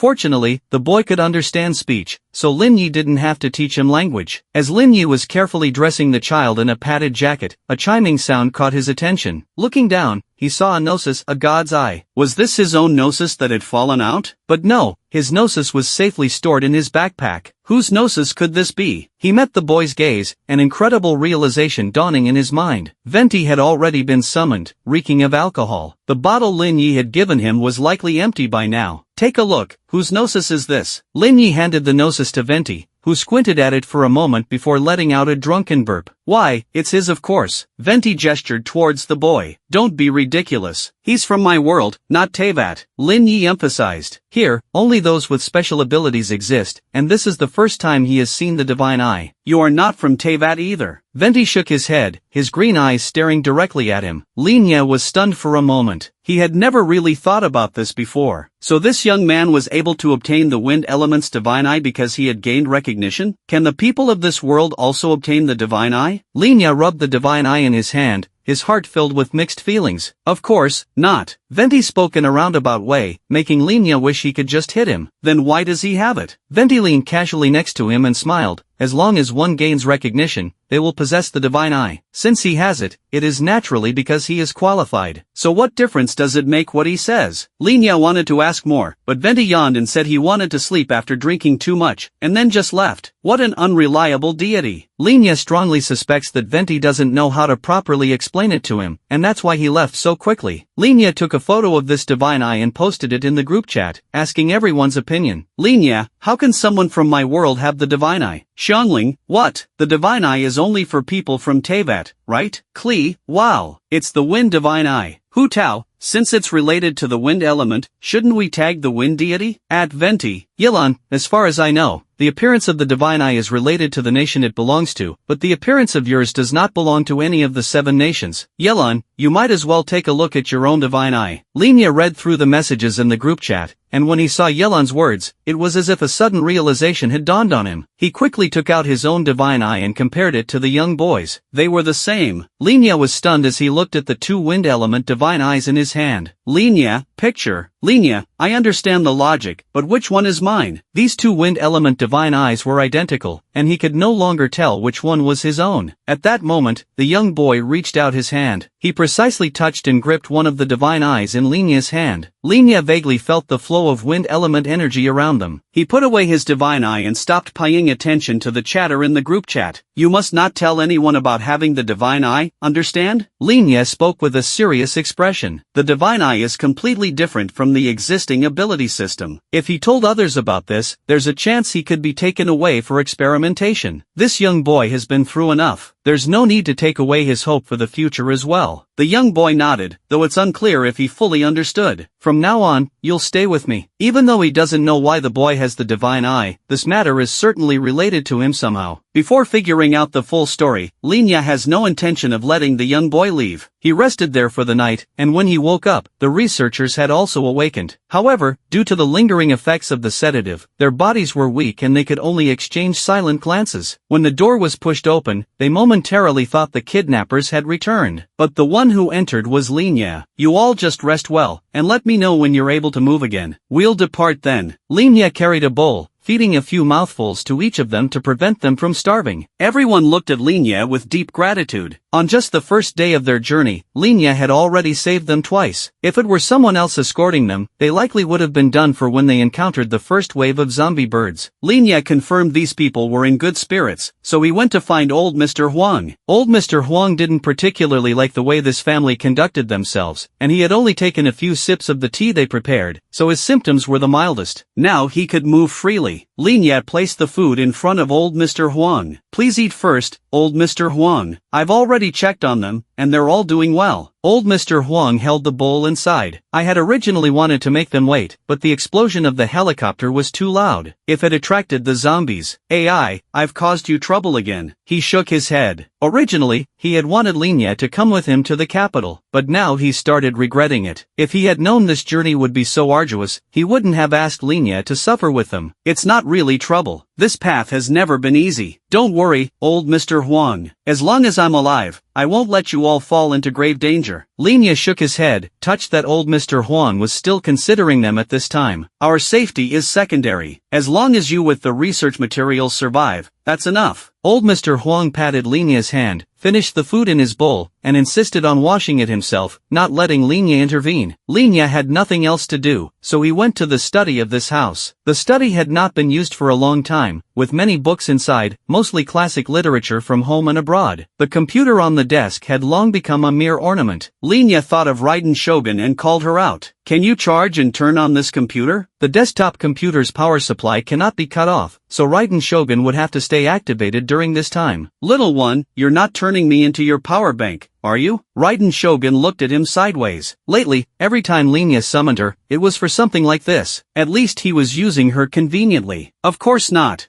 It's just that this is a task only the gracious and wise Raiden Shogun-sama can accomplish, so that's why I came to you. Linya smiled apologetically, trying his best to be flattering. Raiden Shogun raised her eyebrows. Your words are quite sweet, little one. If next time you summon me just for something like this, I won't agree. She lightly tapped her finger, and the computer's power light immediately lit up. With the hum of the fan, the computer screen came alive. Truly worthy of Yilan-sama. Linya couldn't wait to turn on the computer. The desktop displayed a photo of a family of 3. But this family of 3 was completely different from the 3 ability users who had just tried to eat people. The man and woman in military uniforms leaned against each other, with a beaming small boy standing between them. This small boy. Linya's mind flashed to the image of the boy he had just taken in. Whether in build or appearance, he was completely different from the one in the photo. The only similarity was the black scar on their foreheads, right between the eyes, looking like they had opened a third eye. In that case, the small boy was likely the true owner of this place, and that family of 3 were just usurpers. There was nothing particularly useful in the computer, so Linya simply browsed through it briefly before turning it off. He then went to check on the young boy with Raiden Shogun. The young boy was sitting quietly in the room, his movements no different from when Linya had last seen him. What is your name? Linya leaned down and spoke to the boy gently. The young boy remained silent, only looking at him with his wide, empty eyes. Having been confined for so long, there was no sign of liveliness left in the boy. Linya looked to Raiden Shogun. Raiden Shogun was always the best at persuasion. If anyone could get the boy to open up, it would be her. Since he doesn't want to speak for himself, anything we say will be futile. Raiden Shogun saw through Linya's intentions before he even spoke, and dismissed the idea. Linya shook his head, and seeing the boy seemed a bit fearful, he and Raiden Shogun left the room together. Linya, what happened to that family of 3? Linya, thank you again for saving us. The researchers had regained their strength and immediately came out to thank Linya. The family of 3 had been dealt with, and their car was already parked in the garage downstairs, ready for their departure whenever they were prepared. Everyone looked at Linya with newfound admiration, their eyes full of reverence. No one else could have accomplished all of this. Linya's expression remained calm, not taking these feats to heart at all. Mr. Linya is so impressive, truly worthy of respect. After a brief discussion, the group of over 10 people set out again towards the capital. Linya listened to the voices carrying laughter beside him, feeling a bit exasperated. The fault lay in Raiden Shogun, who had not immediately left, but instead asserted her presence in front of the researchers, making it clear she was acquainted with Linya. Everyone understood the implications, and when leaving, they directly ushered Raiden Shogun into Linya's vehicle. Miko, you don't have to speak so highly of me. Aren't you free lately? The journey to the capital this time was long and arduous, with many uncontrollable situations, taking around a month in total. Raiden Shogun was so brazenly staying with him, was she really free enough to do so? Even if I'm busy, I need to take a vacation once in a while. I actually think this place is quite suitable for a vacation, don't you agree, Mr. Linya? Raiden Shogun winked at him. Linya remained expressionless. If there was anyone who could vacation in the midst of this crisis-filled apocalypse, it would likely only be Raiden Shogun. The young boy sat in the back seat, oblivious to everything happening around him. During lunchtime, Raiden Shogun and the young boy sat by the campfire, watching as Linya bustled about for them. Just as Linya had finally managed to heat up the food and brought it over, Raiden Shogun took it from him. Thank you, Mr. Linya. Raiden Shogun blinked at him coquettishly, smiling sweetly. Linya's lingering discontent immediately dissipated. With such a beautiful and charming woman accompanying him, what was there to be dissatisfied about? He scrolled through the messages in the group chat. Due to spending most of the time time with the researchers lately, he rarely had the chance to call the others out. But everyone was still chatting happily in the group. Being able to communicate with people from faraway foreign lands without leaving home, the group chat had become quite useful in these past few days. Xiangling, can any kind soul help me catch a sunset tia fungus from Sumeru? I'm in a hurry. Xiangling, I'll offer a reward. Venti, the people of Mondstadt are the best at helping others. I mean, I can help. Xiangling, thank you so much. I want the blue, icy cold sunset tia fungus. Merkshot, is this for a species study? Xiangling, I think the sunset tia fungus can be made into a delicious dish, and it'll be super tasty. Alhaitham, that thing, is it edible? Xiangling, a few days ago, there was an uncle who came to my house asking if we had any mushrooms to eat. He described the mushrooms just like the sunset tia fungus, blue, icy cold little things. Hu Tao, you mean old man he, right? It's strange, his family just held his funeral for him recently, and yet he's back now as a living person. Hu Tao, he's a real, living person, not some demon or monster. He just keeps muttering about mushrooms. Looks like the chasm mines are really quite bizarre. Ningguang, the chasm mines do have some issues, but they've been dealt with now. Everyone doesn't need to worry. Ningguang, the chasm is expected to resume mining within a month. Zhongli, speaking of the chasm, Xiao seems to have gone there as well. Nilo at Xiao, was that the demon-quelling archon who just rushed by? Xiao, Nilo at Xiao, please cooperate with the 7 stars, don't go wandering around. Xiao, understood. Linya speculated that based on the plot progression, Xiao might be going to eat the chasm's giant sword. But now the chasm has no Yinger, Junjin,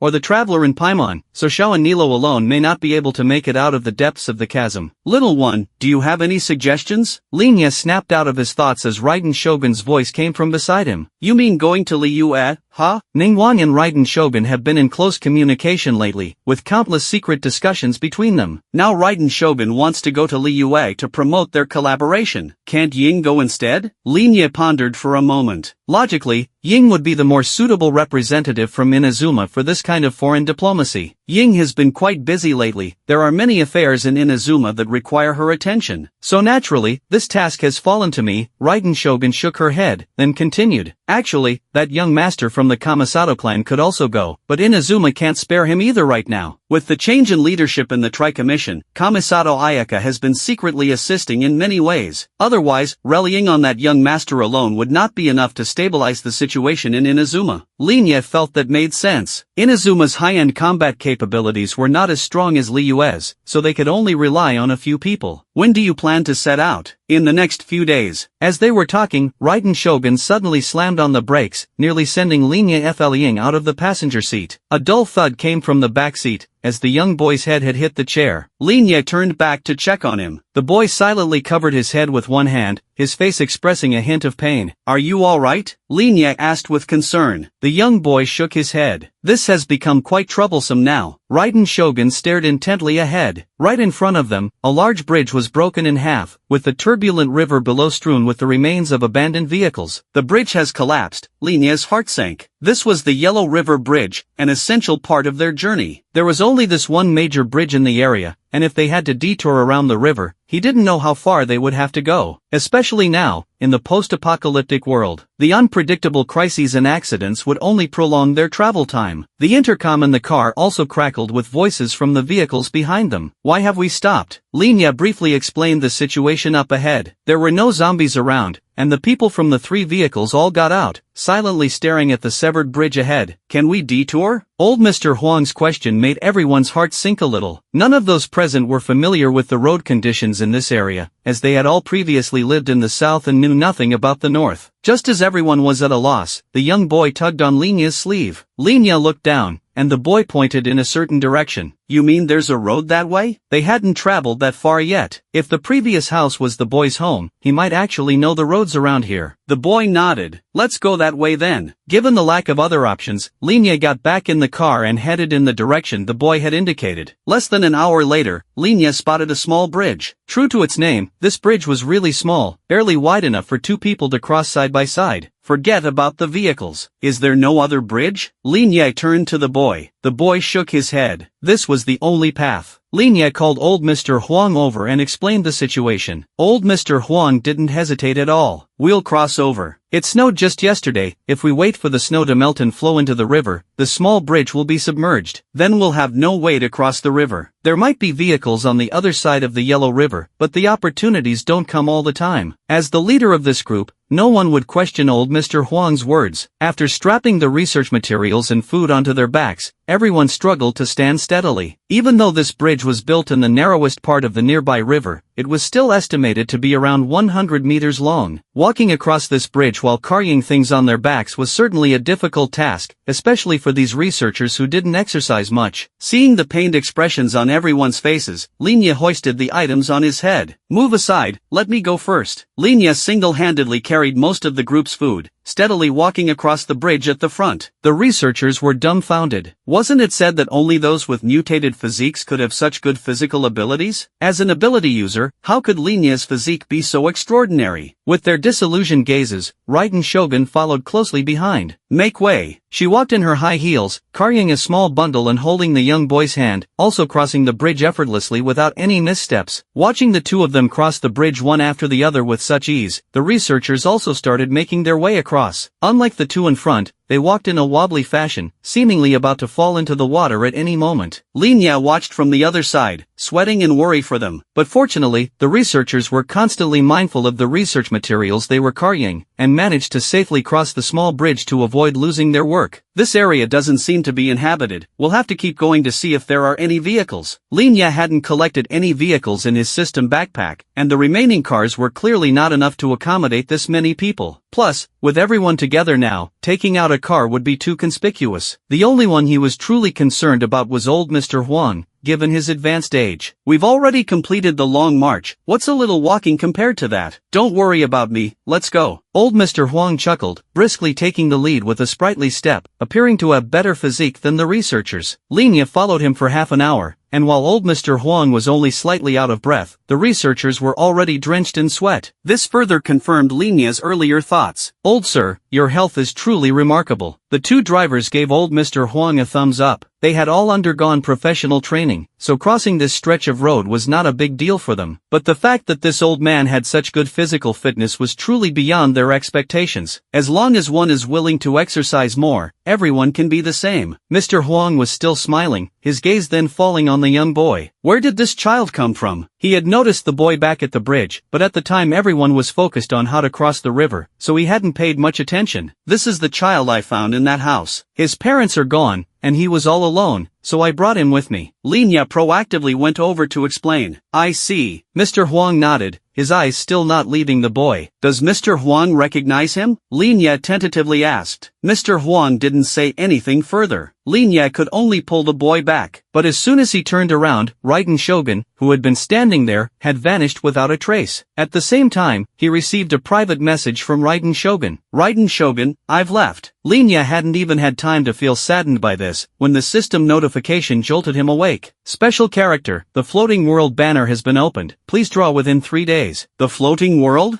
Linya's eyes widened as he quickly opened the gacha menu to take a look. The original Primordial 1 gacha had already been cleared out, and the limited time banner had closed the next day. Now the original gacha had a new cover, bearing the emblem of the 5 Yikshas. The figure accompanying half the gacha interface was none other than the floating world. But this gacha pool was only open for 3 days. Linya recalled that in the Genshin Impact events he had done before, the floating world storyline was also limited to just 3 days. Yesterday, today, and tomorrow. Just as the story instance had 3 days, the corresponding real-world time frame was also 3 days. Xiao had now entered the instance, and he couldn't reach Yanfei. Linya contacted Zhongli. "Linya, if I can summon the floating world, do you believe me?" Zhongli was silent for a long while. Just as Linya was about to start the gacha, the message finally came through. "Zhongli, is what you say true, my young friend?" Linya, "Of course, how could I ever lie to you, Mr. Zhongli?" "Zhongli, how may I be of assistance to you?" Linya, "If I'm not mistaken, a remnant of the floating world soul still resides at the bottom of the abyss. When I summon it, I will inform you, and perhaps with your help, we may see what fortune has in store for us." "Zhongli, I shall depart immediately." "Zhongli, wait for me. If I could save some primo gems, of course Linya would be delighted." Right now, with everything calculated, he only has about 20 wishes. That's not even enough for a single soft pity in 3 days, let alone actually getting the floating world. While chatting with Zhongli, they had made it to a small village. Everyone was thoroughly exhausted, so Linya cleared out a house and had everyone settle in. The researchers voluntarily chose 2 rooms, leaving a separate room for Linya to stay in by himself. Linya didn't mind this at all. He stared at the chat window, waiting for Zhongli's message. In less than half an hour, Zhongli had already arrived at the abyss. Zhongli, let's begin. Linya pressed the 10 pull button, but unfortunately, this time it was a purple glow. Does Zhongli also sometimes fail?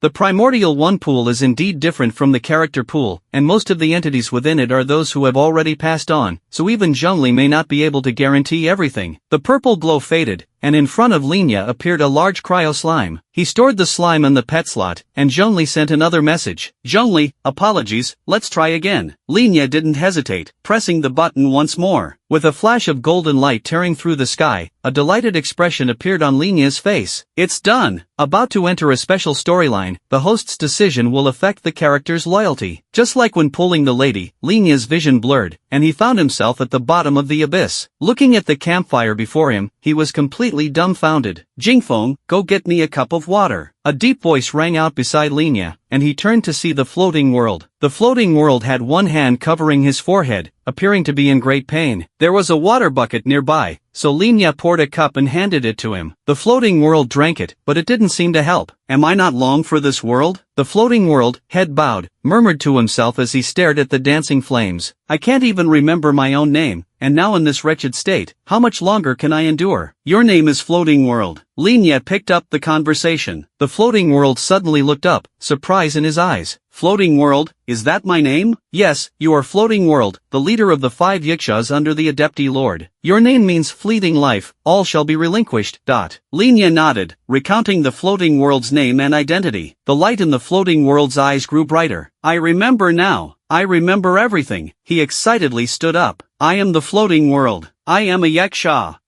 The Floating World's gaze fell on Linya. You are neither Jingfeng nor Boryang. Who are you? In that moment, Linya felt an overwhelming pressure emanating from the floating world, making it hard to breathe. But fortunately, this wasn't his first time experiencing such a thing. Whether it was Shadow or Right in the Eye, their auras were no weaker. Apart from an initial discomfort, Linya soon recovered. I am Linya, and I've come to take you away from here. Linya reached out his hand to the floating world, but the floating world did not approach him, only shaking his head. I can't leave. This place has been sealed off, and even to prevent those tormented souls, I cannot depart. Young one, if you have a way out, you should go, don't worry about me. He sat back down by the fire, head bowed. He had regained his memories, and it was more than just that. The rest of the Yakshas had all fallen in the battle against the Archon. Even if he left, he would be all alone. It would be better to stay down here in the abyss and devote his remaining strength to the people of Liyue. It was the Adepti Lord who told me to come fetch you. Linya spoke again. The Adepti Lord? Floating World's eyes widened in astonishment as he looked at Linya. When the floating world first appeared, he had collapsed to the ground, utterly bewildered. Where am I? How did I end up here? The floating world had remembered being at the bottom of the abyss. That day, he had seen his friends come to retrieve him. But when he opened his eyes again, he found himself in this unfamiliar place. Linya understood the floating world, unlike the lady, did not recall the events in the abyss with him. This is another world. The Adepti Lord has summoned me to bring you here. You have fought tirelessly for the people of Liyue in the abyss. You have our gratitude. He respectfully greeted the floating world. The floating world looked at him, sensing the aura of the Adepti Lord from this human before him. What he said was likely not a lie. Yet, if I'm no longer there, those demonic forces will wreak havoc. Liyue is now at peace. There is no need for you to worry about that anymore. Linya shook his head. Floating World. Zhongli had come after learning of the successful summoning. He gazed upon this old friend, who he hadn't seen in so long, his heart filled with deep emotion. The floating world bowed his head. Adepti Lord, I thank you for saving me. It is thanks to young Linya that I was able to rescue you. Zhongli shook his head, giving the credit to Linya. He knew the floating world's fate, yet he was powerless to change it. Even for himself, he had to exert tremendous effort just to resist the erosion, let alone helping others. Watching those old friends, those companions, disappear one by one before his eyes, Zhongli was utterly helpless. But the floating world had returned. As Zhongli and the floating world stood together, they exchanged few words, yet even a casual observer could see the happiness they shared. Linya too was genuinely delighted for them. If he had more primo gems, he definitely would have invested more into the primordial 1 pool. After all, the ones in the character pool were all doing well. But those in the primordial 1 pool had long since departed this world, Henceforth, you shall follow young Linya and dedicate yourself to protecting him. As the contract god, how could Zhongli not perceive the bond between the two? The floating world had become this way, there was no returning to Teyvat, but at least he could now remain by Linya's side, and Zhongli could visit him whenever he wished. For those who have already passed on, there could be no better ending than this. I shall take my leave first, I shall return another day. Assured that the floating world was now in a good state, Zhongli returned to Teyvat. Watching Zhongli's departing figure, the floating world smiled freely. The Adepti Lord's powers are indeed undiminished, able to freely traverse between Teyvat and the other realms. Although you cannot return to Teyvat, you can still frequently communicate with those in Teyvat through me. You can even chat in the group. Linya sensed his lingering sadness, racking his brain to find ways the floating world could stay connected with those in Teyvat. What is a group? The floating world was not familiar with modern society, so the concept of a group chat was completely foreign to him. Linya proceeded to add the floating world to the group. Even then, the floating world was still confused about many things, so Linya had to patiently teach him step by step. Xiao had not yet emerged from the secret realm, and it was already dark outside, so there wasn't much to do. Linya decided to just keep the floating world stored in the Serenidia pot for now. Within the Serenidia pot, it was currently just the lady and Paimon. The moment the two entered, they saw the lady chasing Paimon all around the house. Seeing Linya, Paimon flew over to him like he was her savior, squealing frantically. Linya, quick, save me. She clung tightly to the collar of his shirt. Linya looked on with exasperation. What's going on with you two? Lately, there hadn't been many battles, so Linya hadn't been letting the lady and Paimon out much. The two also hadn't sent him any messages, so he thought they were getting along alright. But now, seeing them in the midst of a dispute, take your little floating spirit away, I can't stand the sight of her. The lady huffed, arms crossed. I only ate a little bit of your food. What's the big deal? I'll starve if I don't eat. Linya won't just let me starve. Amidst their arguing, Linya managed to piece together what had happened. He had stored plenty of food in the Serenidia pot, but Paimon couldn't cook, so the lady had been the one doing the cooking. Paimon would fly around chirping all day, eating a lot, and the lady found her irritating, so the conflict had naturally arisen between them. Cooking? I can do that. The floating world, who had been listening to their exchange, suddenly spoke up. Wow, you have 1, 2, 3, 8 arms. With so many hands, can you stir-fry multiple dishes at once? Paimon looked at the floating world in amazement. Having never seen someone with so many arms before, he must be very skilled. That would depend on whether there are enough pots and pans, and being able to control the heat properly. Coordinating that many things at once wouldn't be easy, but we can give it a try. As the eldest, the floating world was mature and steady, the typical warm and nurturing type. With just a few words, he was able to diffuse the conflict between the lady and Paimon, drawing the two of them around him to watch his culinary prowess. Linya didn't plan to have dinner here, seeing that they had no more issues, so he left the Serenidia pot. As soon as he returned to his room, he heard a knock on the door. Linya opened the door to find the young boy standing outside. Accompanying the boy was the elderly Mr. Huang. I originally wanted the child to stay with me, but he wasn't very willing, so I've brought him to you instead. Mr. Huang seemed quite fond of the young boy, his attitude towards him always very kind. Alright, I appreciate your trouble, just leave him here with me. Linya nodded understandingly. The young boy not only refused to engage in conversation, but also didn't want to get involved with others, sticking close to Linya's side. Mr. Huang wanted to win him over, but that wasn't an easy task. As Linya brought the young boy inside, he noticed the boy's clothes were strangely bulging. Sensing Linya's gaze, the boy shyly lowered his head. He quietly took out the food that Mr. Huang had secretly tucked into his clothes and placed it in front of Linya. Although he had tried to refuse, Mr. Huang had stubbornly forced it upon him, not allowing him to decline. Mr. Huang likes you, the things he's giving you, you can keep them. Don't worry, he means you no harm. Linya reassured him. The boy nodded, still looking quite uncomfortable. Linya gathered the snacks together, finding a place to put them, and the boy's eyes never left Linya's hands. I feel this won't do. Linya looked at the boy. I still don't know your name. If you don't want to say it, you can write it down. He took out the paper and pen he had prepared earlier, placing them in front of the boy. The boy hesitated a moment, but then grasped the pen. Tian. We share the same surname. In that case, I'll just tell people you're my younger brother. How's that? The calligraphy written by Tian was beautiful, bold, and powerful, clearly the result of careful guidance. As an orphan, Linya didn't have any family. But now, the coincidence of sharing the same surname with Tian was quite fortuitous. At Linya's suggestion, Tian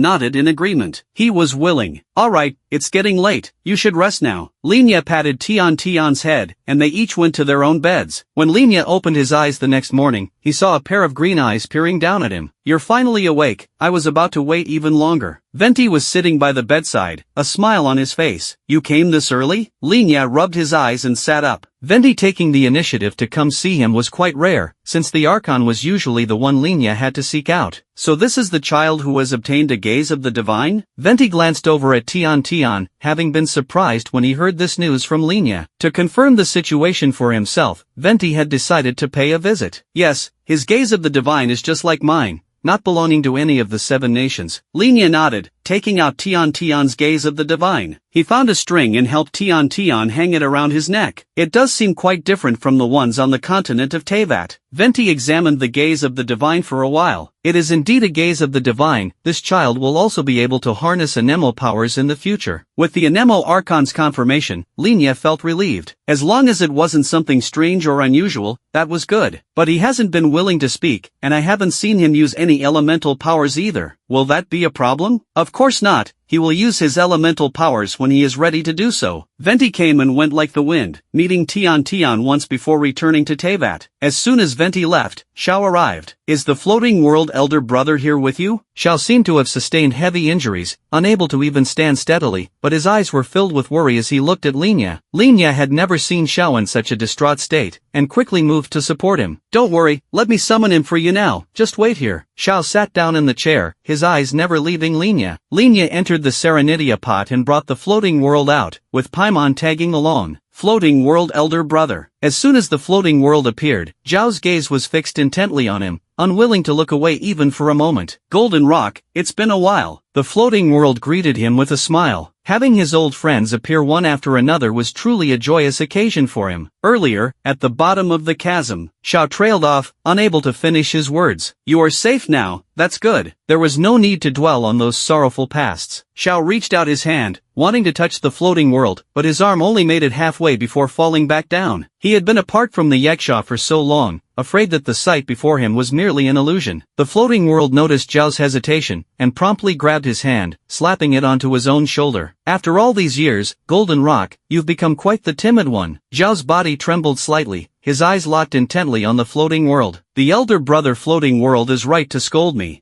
Golden Rock, thanks to the Almighty, I've been reborn of sorts. In the future, if you miss me, you can come visit me anytime." Knowing that Liyue is now in a prosperous age of peace, I am already very content. The floating world was straightforward in nature, and although Xiao was a man of few words, under the floating world's influence, a faint smile graced his lips as well. "Xiao, would you like to go see where the floating world is staying now?" Linya asked proactively. As expected, Xiao seemed moved by the offer, so Linya brought the two of them into the Serenitia pot. As soon as they left, Tian woke up. He gazed at Linya with his sharp, black and white eyes, a hint of confusion in his look. "What's wrong? Hadn't he already sent the others away?" "The Fl Ying, little thing." Due to not speaking for so long, Tian's voice was a bit hoarse. Linya glanced at his shoulder, and sure enough, Paimon was still there, unmoving. "Paimon, why didn't you go back?" He had thought Paimon would follow them back into the Serenitia pot, but she had come back out. Paimon blinked her eyes. "Doesn't Xiao have to come back? I'll go back later. I want to stay out here with you." Paimon mumbled, clinging tightly to Linya's collar, unwilling to let go. "Her name is Paimon,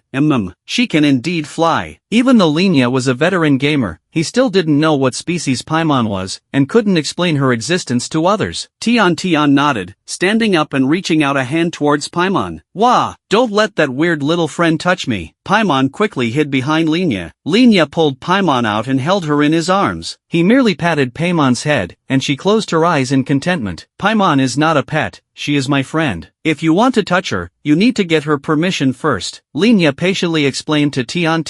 Tian tilted his head thoughtfully, then took a piece of chocolate from the snacks Mr. Huang had prepared for him, and offered it to Paimon. "What is this?" Paimon caught the scent and eyed the chocolate eagerly. "It's chocolate, a sweet snack. Oz really likes to eat these." Linya didn't indulge in these treats much himself, but Oz loved them. Paimon carefully reached out her hand, and Tian Tian moved the chocolate closer. Grabbing the chocolate, Paimon eagerly popped it into her mouth. It's delicious. Paimon's eyes lit up, having never tasted such a food before. May I touch you now? Tian Tian asked again. Paimon was still hesitating, when Tian Tian brought out another piece of chocolate. Okay. Paimon flew straight out of Linya's arms and came up to Tian Tian. Tian Tian gave her the chocolate, then reached out and gently petted her head and hands. It's warm. Paimon wasn't fully satisfied, so Tian Tian offered her another snack package. Paimon's dissatisfaction immediately vanished. In just a short while, Tian Tian had already won Paimon over. Paimon's ability to coax Tian Tian to speak was indeed a delightful surprise for Linya. And during their conversation, Paimon's time-freezing passive skill had not been triggered.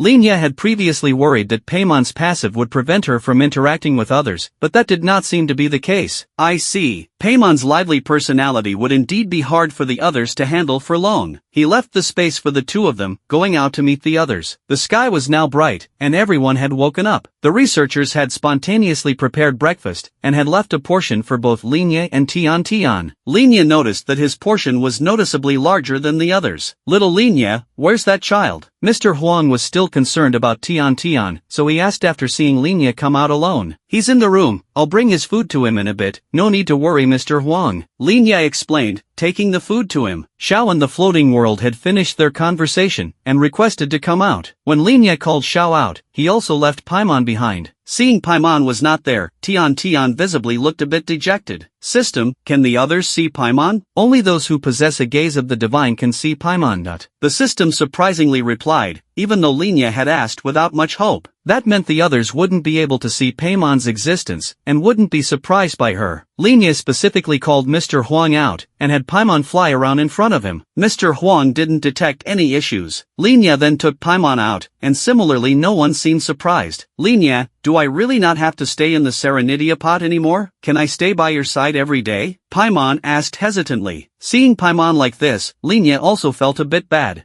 From now on you can stay outside. Having Paimon would take up a character slot, but he couldn't conveniently summon the others out right now, so it didn't matter. Xiao, image. Linya scrolled through the group chat messages and noticed that Xiao had posted quite a few photos over the past hour, all of scenic views related to Liyue Harbor. Floating world, such a peaceful and prosperous era, there's no better place than this. Floating world, seeing how everyone in Liyue Harbor is living so happily fills me with relief. Zhongli, Liyue has now entered an era of human governance, and in the future, it will belong to humanity. Ningguang, with the Almighty's entrusted instructions, we shall not disappoint. It seems the others have a very high acceptance of the floating world. Compared to the ladies, the upright floating world naturally found it easier to get along with everyone. He had a good temperament and knew many stories, to the point where Ningguang and Shangling had practically become his devoted fans, discussing his past experiences with him in the group chat daily. Zhao's presence in the group also increased significantly, and the overall atmosphere was very harmonious. Linya had originally thought he could finally have a few peaceful days, but an unexpected situation soon arose. He silently passed a cup of tea to the sighing Merkshot in front of him. Merk, is there something troubling you? Merkshot had been here for over 10 minutes, sighing without a single word. Seeing that it was almost time for their departure today, Linya couldn't hold back and asked proactively. Recently, thanks to Linya's care, the economy of the Merkshot Islands has seen a considerable improvement, and the tariffs required are not too high either. Lately, the smiles on everyone's faces have increased. I should have properly expressed my gratitude to Linya for the contributions he has made, but I have been overwhelmed by many affairs, preventing me from meeting with Linya in a timely manner. I hope Linya can forgive me. Merkshot stood up and formally bowed to Linya. That's nothing at all. We're friends. You've also helped me a lot. We should all support each other. No need to specially thank me. Linya shook his head. Ever since he had obtained Merkshot, he no longer had to worry about everyone's health dropping too low in Di Ying, especially Hu Tao. She was the most reckless, often charging straight into groups of zombies without caring that her health was constantly depleting. If it wasn't for Zhongli's sturdy shield, along with Merkshot keeping an eye on her healing, she probably would have died hundreds of times by now. Linya, you're too kind. The help you've given me is much more. Merkshot hurriedly tried to decline, opening her mouth but hesitating to continue speaking, her expression making Linya's heart race a little faster. Merc, if there's anything you need help with, just say so directly. As long as I can assist, I won't refuse, Linya assured her, thumping his chest, and Merkshot sat back down. She sighed again, looking worried. I've heard that Linya has profound knowledge, able to understand both the past and present. Recently, there have been disturbances coming from the Enkanomia. Even the soldiers sent down there haven't returned. Not even the adventurers dispatched from the Adventurers Guild have come back after going in. If this trend continues, Enkanomia may become a forbidden area, and the Merkshot Islands may also be implicated. Merkshot placed a hand on her chest, looking at Linya hopefully. Linya, can you help me? Of course Linya was aware of the Enkanomia situation. He had spent a lot of time grinding through it before. But this wasn't a game anymore, and there were many things he couldn't. Would you accept Merkshot's request? Linya's breath caught. Did he hear that right? Would you accept Merkshot's request? To go to Enkanomia together. I accept. Linya blurted out, completely surprised by the system's prompt. Merkshot was startled, looking at Linya in astonishment. Linya, are you serious? I'll go with you. Linya responded confidently. If he had any reservations before about guiding Merkshot, they were now completely gone. As long as he could personally go to Enkanomia, he believed there was nothing he couldn't handle. Alright, system, if I enter Enkanomia, will I still be able to summon the characters I've obtained? Linya asked the system before setting off with Merkshot. Yes, you can. The system gave an affirmative answer, greatly boosting Linya's confidence. He was already different from the others, not only able to use consumables, but also wielding multiple elements. With so many characters to support him, he no longer needed to worry about failing. Let's go to Enkanomia now. Linya's words caught Merkshot off guard, and she looked at him with surprise. Linya, can you really enter the Teyvat continent? She had been in the group for a long time, but had never seen Linya appear in Teyvat itself, as he usually remained in control here. Yes, you just need to calm your mind and think about returning with me. Linya nodded. They wouldn't be able to directly enter the Merkshot Islands, and would surely encounter other characters present there. Like the famous Inazuman idol, Miss Uemiya, Merkshot was greatly amazed by Linya's formidable strength, and felt very happy. With Linya's help, the crisis in the Merkshot Islands could surely be resolved smoothly. Merkshot closed her eyes, and then Linya felt a powerful suction pulling at him. After a flash of white light, Linya opened his eyes to find himself inside a cave. The cave had several rows of bookshelves, with various books scattered across them. And sitting at the desk across from him, who else could it be but Merkshot? Linya immediately understood where they were now, Merkshot's secret base. He had really come to Teyvat. Linya suppressed the excitement in his heart and waved at Merkshot. Shall we go now? He had seen the scenery of the Merkshot Islands in the game, and had always found it stunning. Now to be able to stand here and see it all with his own eyes, Linya was extremely excited no matter how he looked at it. It's getting late, Linya. Why don't you stay a while, and let me host you to a meal first? After lunch, we can then head to Enkanomia. How does that sound? Merkshot originally had no plans to go in person, as the current situation in Enkanomia was unclear, and she was the leader of the Merkshot Islands. If any accidents were to happen, the entire island would be left without a guiding hand. Of course she was willing to dedicate her life and everything for the Merkshot Islands, but that had to be under the premise that the islands were safe and secure. Moreover, Linya was no ordinary guest. Since he was willing to make his first descent into the Teyvat continent for her, if she were to just let him explore Enkanomia alone, that would be rather inhumane. She couldn't neglect such an esteemed guest. Thinking this, Merkshot became even more moved by Linya's gracious behavior, and couldn't help but look at him with admiration. No wonder he was Linya. How could ordinary people possibly be able to traverse between this world and Teyvat with such ease? Even the power of gods might not surpass this. Linya followed her footsteps out of the cave, and as they passed that tree, the scenery outside came into clear view.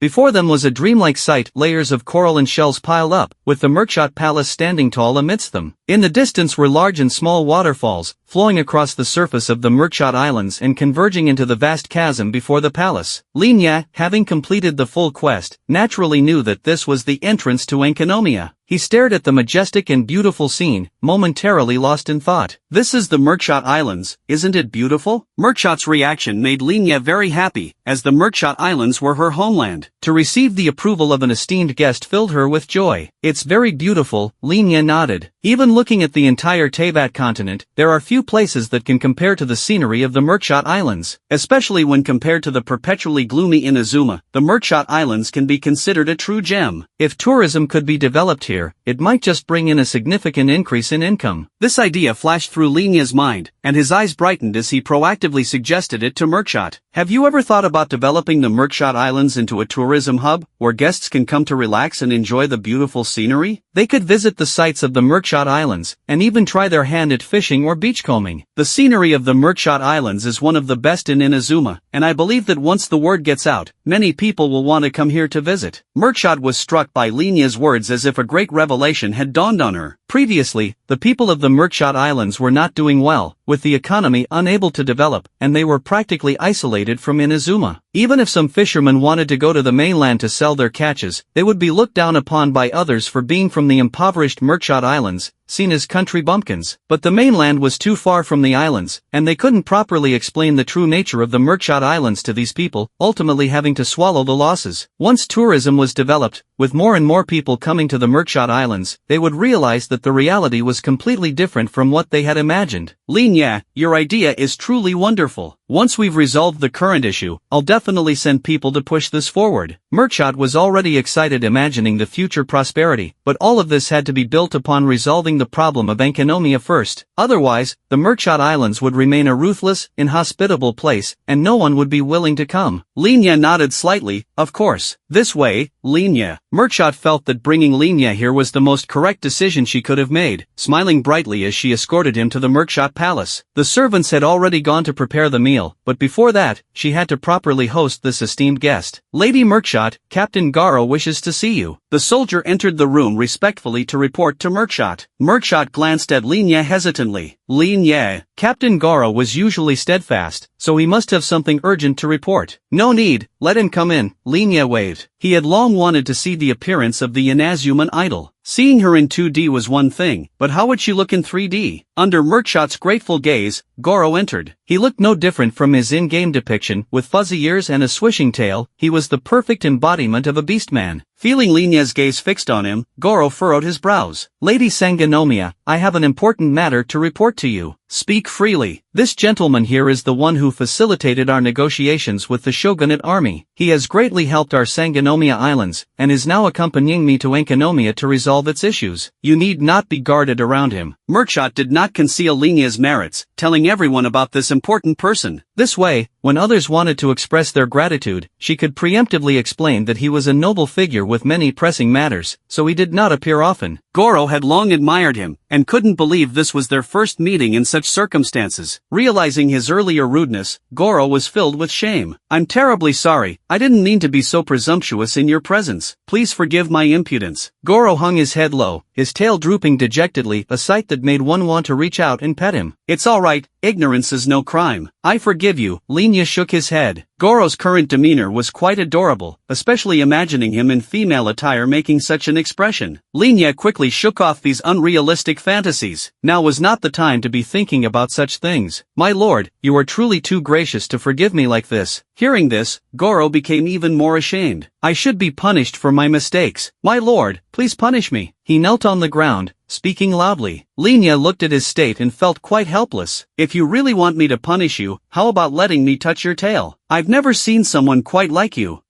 Is that alright? Linya rubbed his palms together, feeling a bit tempted. Goro was startled by the suggestion, but immediately nodded. Of course it's alright, as long as my lord doesn't find me repulsive. I'm fine with anything. Saying this, Goro turned around and revealed his tail to Linya. Linya reached out and stroked it. The soft, fluffy feeling was indeed quite nice. No wonder Goro would often cuddle his tail while sleeping. A thought briefly crossed Linya's mind, but he quickly composed himself, not wanting to give anything away. Since I've already punished you, if you have anything that needs to be done, just say it. Don't let me hold you up. Linya's graciousness left Goro deeply grateful, almost tempted to let Linya stroke his tail again. Goro was startled by his own strange thoughts, quickly shaking his head to disperse these peculiar notions. Goro then spoke up to Merkshot. It's like this, the latest tariff regulations have come out, and we in the Sangonomiya Islands no longer have to pay those expensive fees. From now on, everyone can freely trade on the mainland. But when I told the people about this, they don't seem too pleased. Goro had a dejected expression, likely having heard about the previous incidents of Sangonomiya Islanders going to the mainland. They still prefer to just fish within the Sangonomiya Islands, and let our Sangonomiya Palace handle the other matters. They don't want to go to the mainland, even if it means paying some taxes. Even though it was this way, the the people still insisted on staying in the Sangonomia Islands, unwilling to leave. This decision left Goro feeling both relieved and saddened. The people cared for the Sangonomia Islands, treating it as their home, and did not want to easily leave. But at the same time, they were unable to break out of this place marked by prejudice. I've already thought about this, Goro. What do you think about developing tourism in our Sangonomia Islands? This was also Linya's suggestion. Mentioning Linya's name, Goro immediately perked up, looking at Linya with excitement. Is this truly Linya's idea? The scenery of the Sangonomia Islands is beautiful, and not readily found elsewhere. As long as you're willing, I believe it can certainly be done. Linya nodded affirmatively. That's wonderful. With Linya's support, we'll surely succeed. Whether it was the peace agreement with the shogunate army or the tax exemption, all the ideas had come from Linya, and each one had been realized. Not to mention this simple tourism proposal. Goro unconditionally believed in Linya's judgment, enthusiastically nodding at this point. However, the approval of this proposal led to Goro's concerns about the safety of Merkshot and Linya. But if you two important figures were to go to Enkanomia together, what if something were to happen? The Sangonomia Islands would be in trouble. Moreover, he didn't want these two to encounter any accidents. How about this? Let me take on the task of exploring Enkanomia. I guarantee I can complete the investigation mission perfectly. Goro looked up at the two of them. Even if it means sacrificing my own life, I will explore the path to Enkanomia thoroughly. I cannot allow you two important figures to risk yourselves. Merkshot shook her head. With you guarding the Sangonomia Islands, I can rest assured. And as I've told you, Linya is incredibly capable. Enkanomia is nothing to him. Linya coughed lightly. Enkanomia is no big deal. Goro's worries were quickly dispelled. What was I so anxious about? This is Lord Linya we're talking about. How could anything possibly go wrong? He felt a bit embarrassed, scratching his head. I was just too hasty just now. I'm sorry, Lord Linya. I didn't mean to look down on you. Goro apologized respectfully and then left the hall. Now that his concerns had been addressed, he didn't want to interfere further with the conversation between these two important figures. Watching Goro leave, Merkshot gave Linya an apologetic smile. Goro is just that kind of person. Please don't take it to heart, Lord Linya. Linya shook his head. I quite like Goro. He's so devoted to you, and wholeheartedly considers the Sangonomia Islands. Such people are rare. As Merkshot's trusted general, she naturally valued Goro highly. Receiving Linya's praise, she couldn't help but smile contentedly. Lord Linya is right. A servant came to report that the meal was ready. Merkshot then personally invited Linya to dine, and even served the dishes herself, recommending the specialty cuisines of the Sangonomia Islands. The chef's skills were indeed impressive, and Linya thoroughly enjoyed the meal. It had been a long time since he had eaten such delicious food out on his own. After the meal and a brief rest, the two set out towards Enkanomia. Entering Enkanomia, the previously bright and cheerful scenery was replaced by an all-encompassing darkness. Linya's expression grew solemn as he gazed upon the shrouded Enkanomia. When he had come to Enkanomia before, he had been an experienced veteran player, lacking no characters and all at max level 90. But now, his highest characters were only around level 50. If the Enkanomia monsters were too. Linya's thoughts were interrupted as he spotted a hilichurl running in front of him, its level clearly displayed as 47, the same as his own. Linya was greatly excited. If they were level 90 or 100 monsters, he certainly wouldn't be able to handle them. But at level 47, what did he have to fear? He had artifact sets and weapon buffs supporting him, not to mention the talent points he had invested. The advantage is mine. Linya puffed out his chest, looking around. Shall we go check on the soldiers guarding Enkanomia? He remembered that in the Ojal storyline, the first thing he encountered upon entering Enkanomia were the injured soldiers. They are resting in the well-lit areas. We should head there first. Merkshot shook her head and took the lead. Although she had never been to Enkanomia before, she had been deeply concerned about the situation there and was quite familiar with the latest information. Wait. Linya's voice made Merkshot stop. What is it, Linya? Merk, you're not skilled in combat, so you should stay behind me. I'll take the lead. If he remembered correctly, the Enkanomia monsters were no pushovers, not just hilichurls, but all kinds of other dangerous creatures as well. While Merk wouldn't be killed by these monsters, Linya still didn't want to see her get hurt. It's alright, I know the way. Linya, just follow me. Merkshot was about to continue forward when Linya grabbed her hand. Stay behind me. Linya's tone left no room for argument. Merkshot looked at him, puzzled. No one had ever been so resolute in wanting to protect her. This strange feeling. Linya had already strode forward, not because he was trying to impress her, but because he had noticed his map had been unlocked. The map of Teyvat, unlocked. Although the only areas currently illuminated were the Sangonomia Islands and Enkanomia, and the statues of the Seven in the Sangonomia Islands were still locked, it didn't matter. This map being unlocked is already a glitch. Linya looked at the quest markers ahead, a smile playing on his lips. With waypoints guiding the way and the map unlocked, conquering Enkanomiya would be a breeze. Merkshot watched in awe as Linya confidently strode to the location where the injured soldiers were resting, without even asking her. Her admiration for him grew even further. You two are. The masked priestess was puzzled, as it seemed no one had notified her of their arrival. Lady Sangonomiya. It's Lady Sangonomiya. It really is Lady Sangonomiya. Lady Sangonomiya. Before the priestess could fully grasp their identities, the soldiers were already in an excited commotion, surprised to see the leader of the Sangonomiya Islands here in the dark Enkanomiya. How are all of you recuperating? I'm truly sorry that this incident has occurred in Enkanomiya, causing you all to be injured. I will enter Enkanomiya together with our esteemed guest to resolve this matter. Please have faith that we will provide you with an explanation. Merkshot bowed respectfully to each of the injured soldiers, addressing them with a gentle smile and politeness. After ensuring she had attended to them all, she returned to Linya's side. Linya let out a sigh. You've really been through a lot, Merk. Merkshot shook her head with a smile. Not at all. They've done so much for the Sangonomiya Palace. They are the ones who have truly endured hardship. For me to just say a few words is no trouble at all. Linya reached out and gently patted her head, then continued forward without further comment.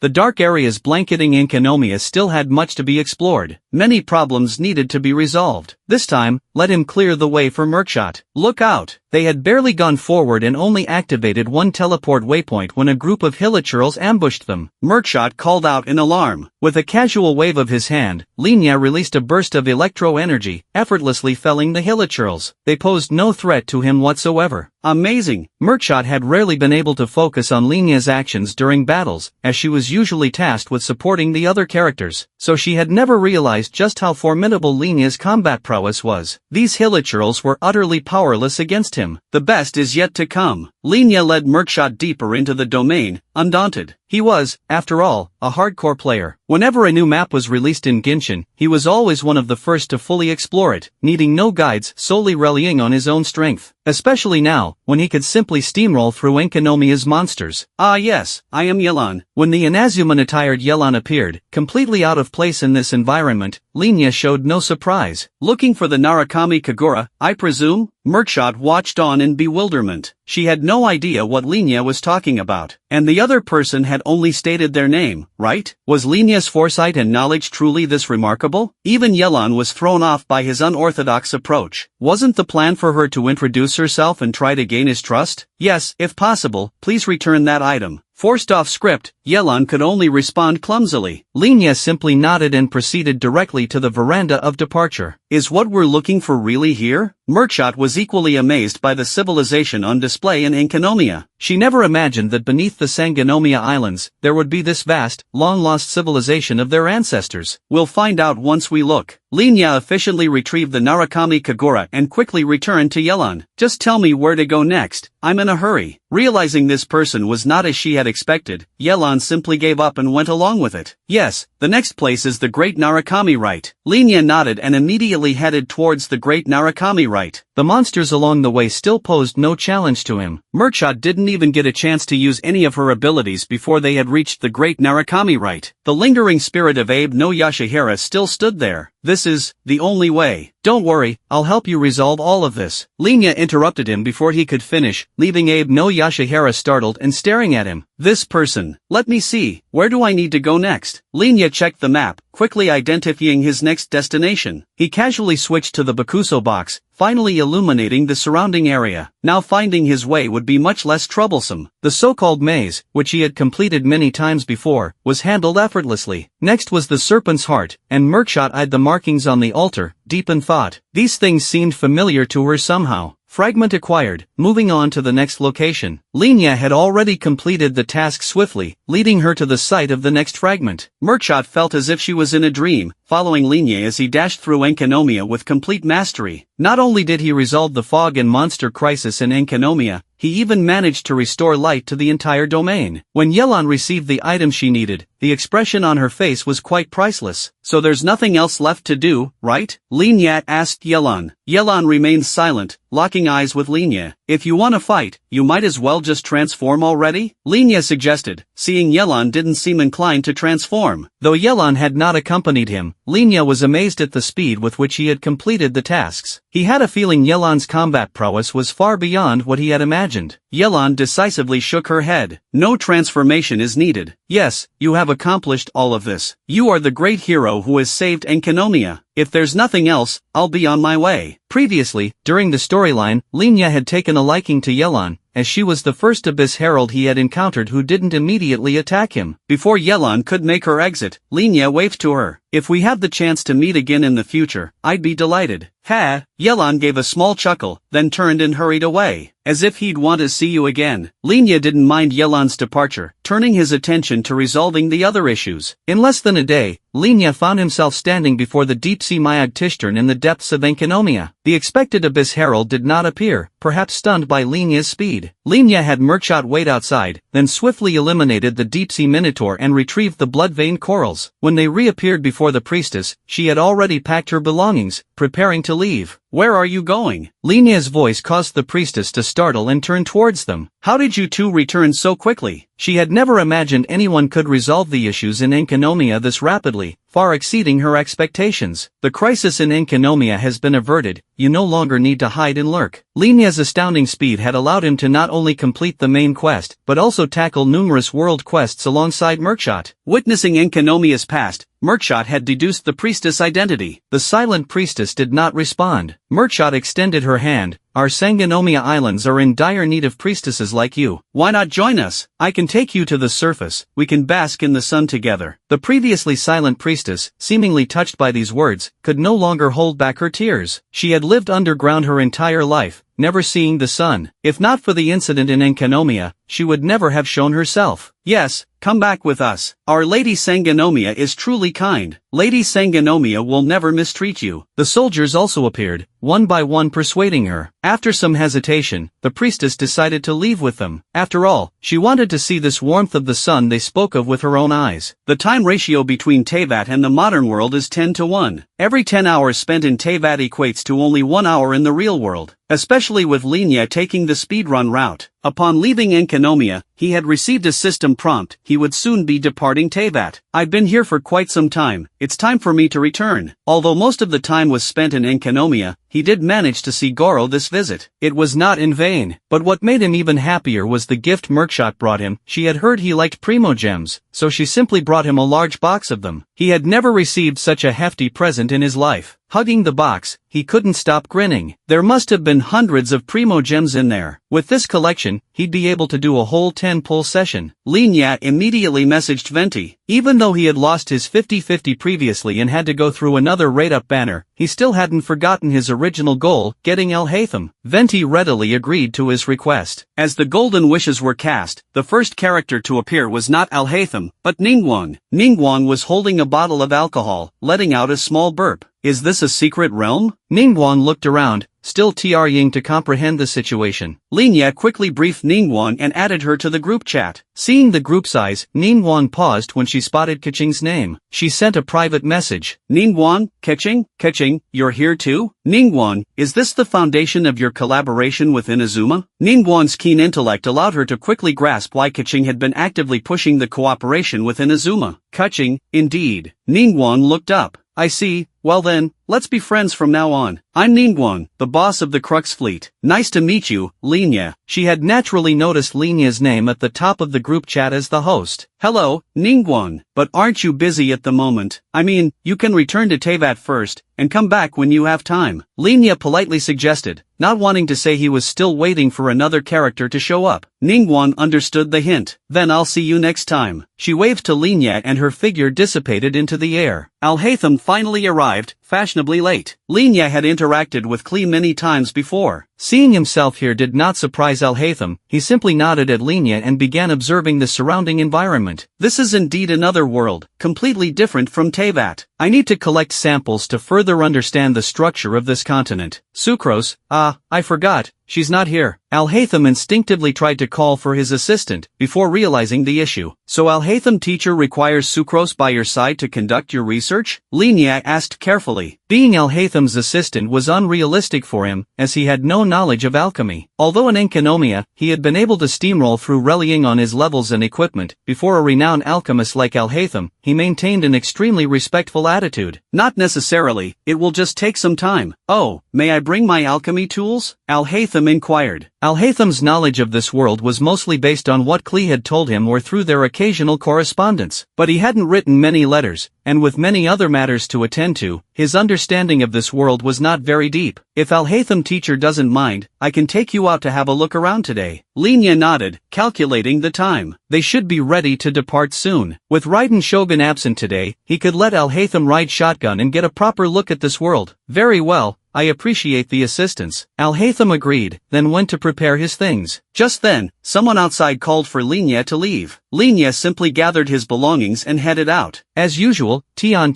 sat in the back, even though the passenger seat was empty. If Lin Shuiqing had come as well, there wouldn't have been enough room. Linya's expression dimmed a bit at the thought. Lin Shuiqing was originally supposed to come with him, but ever since the zombie outbreak was resolved, Lin Shuiqing had collapsed into bed, developing a high fever. Linya didn't know if this was a backlash from her future prediction abilities, but in her current state, she was unable to join them. You seem a bit down. Al-Haytham appeared in the passenger seat, carrying his belongings and studying Linya's expression. Linya shook his head. I'm fine. Seeing that Linya didn't want to discuss it further, Al-Haytham didn't probe any deeper. He reviewed the documents in his hands, occasionally glancing up. The surrounding environment was not too different, and the vegetation wasn't particularly abundant either. After a brief inspection, Al-Haytham turned his attention back. The vaccine you mentioned earlier does not fall under the domain of alchemy, but I can give it a try. Of course, I can't guarantee the quality of the final product. Linya had previously brought Al-Haytham a lot of research materials for him to review. Al-Haytham was quite familiar with the project, but actually putting it into action would require seeing the actual specimens. So, why research the zombies? Linya had already felt uneasy just seeing the zombies in the research institute. Hearing that Al-Haytham wanted to bring in a few for research made him utterly opposed to the idea. Zombies are the result of humans contracting the virus. Of course, we need to observe their habits and characteristics. If possible, we could also bring in some espers. Al-Haytham spoke calmly, but Linya couldn't help but think of the cruel experiments done in inhumane laboratories. The zombies are fine, but the espers, I understand. We'll just start with a few zombies then. Living or dead? Al-Haytham simply smiled at him. Linya shuddered. Although living ones would be easier to obtain samples, forget it, just the dead ones. Al-Haytham didn't press Linya further, offering a proposal that Linya could still accept. But judging from Al-Haytham's attitude, Linya felt the day when he would be asked to provide living subjects for experimentation was not far off. During the rest of the trip, Linya brought in the zombies Al-Haytham had requested. Tian watched curiously, with Paimon following by his side. The zombies are so disgusting. After discovering that Tian could see her, Paimon was more than happy to chat with him whenever Linya was busy. Tian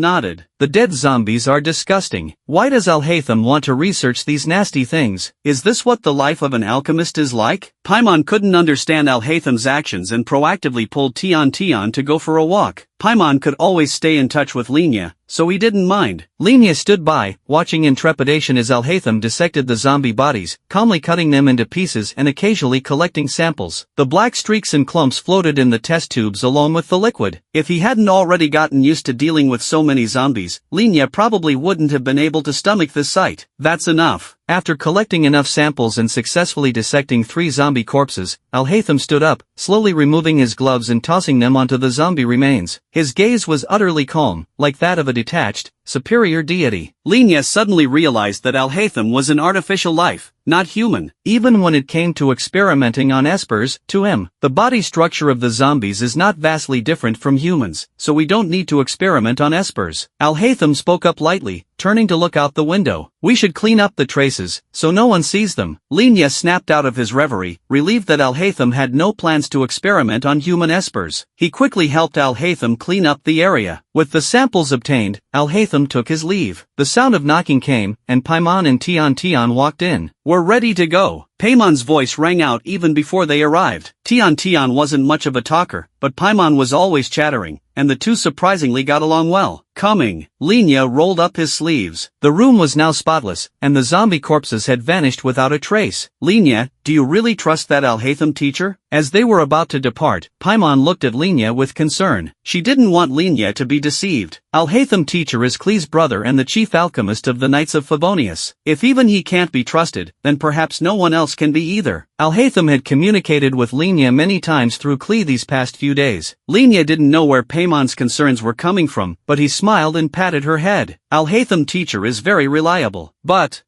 Paimon wrung her hands, sweating with anxiety. I saw him researching the creatures in the snowy mountains the other day. A cute little white fox couldn't even escape in time before he stepped on it and killed it. She blurted out the reason. Is that so? Linya put on a contemplative expression, though his mind was on the times he had played the game and nearly wiped out all of Teyvat's wildlife. Timmy's pigeons, Chi-Chi's cranes, even that woman's own kind, including foxes, crocodiles, none had escaped his deadly hands. He would even casually shoot arrows at passing hilichurls. If Paimon knew about all that, wouldn't he be utterly condemned? What if that little white fox could be eaten? The cute little white fox? How could you even think of eating it? Paimon was shocked, unable to believe Linya would say something like that. Have you tried the sweet flour braised chicken? Linya took out a portion of sweet flour braised chicken from the system store, waving it in front of Paimon. It smells so good. The finished dishes obtained from the system store could only be consumed by Linya and Paimon. No matter if it was the Raiden Shogun, Dendro Archon, or Old Zhongli, Tian, anyone else, Linya tried to give it to what Evid marked as not edible. But Paimon was an exception, which Linya was not surprised by. Paimon's mouth was watering, her eyes practically glued to the chicken, unable to look away. If I told you the ingredients for the sweet flour braised chicken included the cute little white fox you just mentioned, would you still eat it? Linya's words immediately extinguished the hungry craving in Paimon. She looked at Linya in disbelief.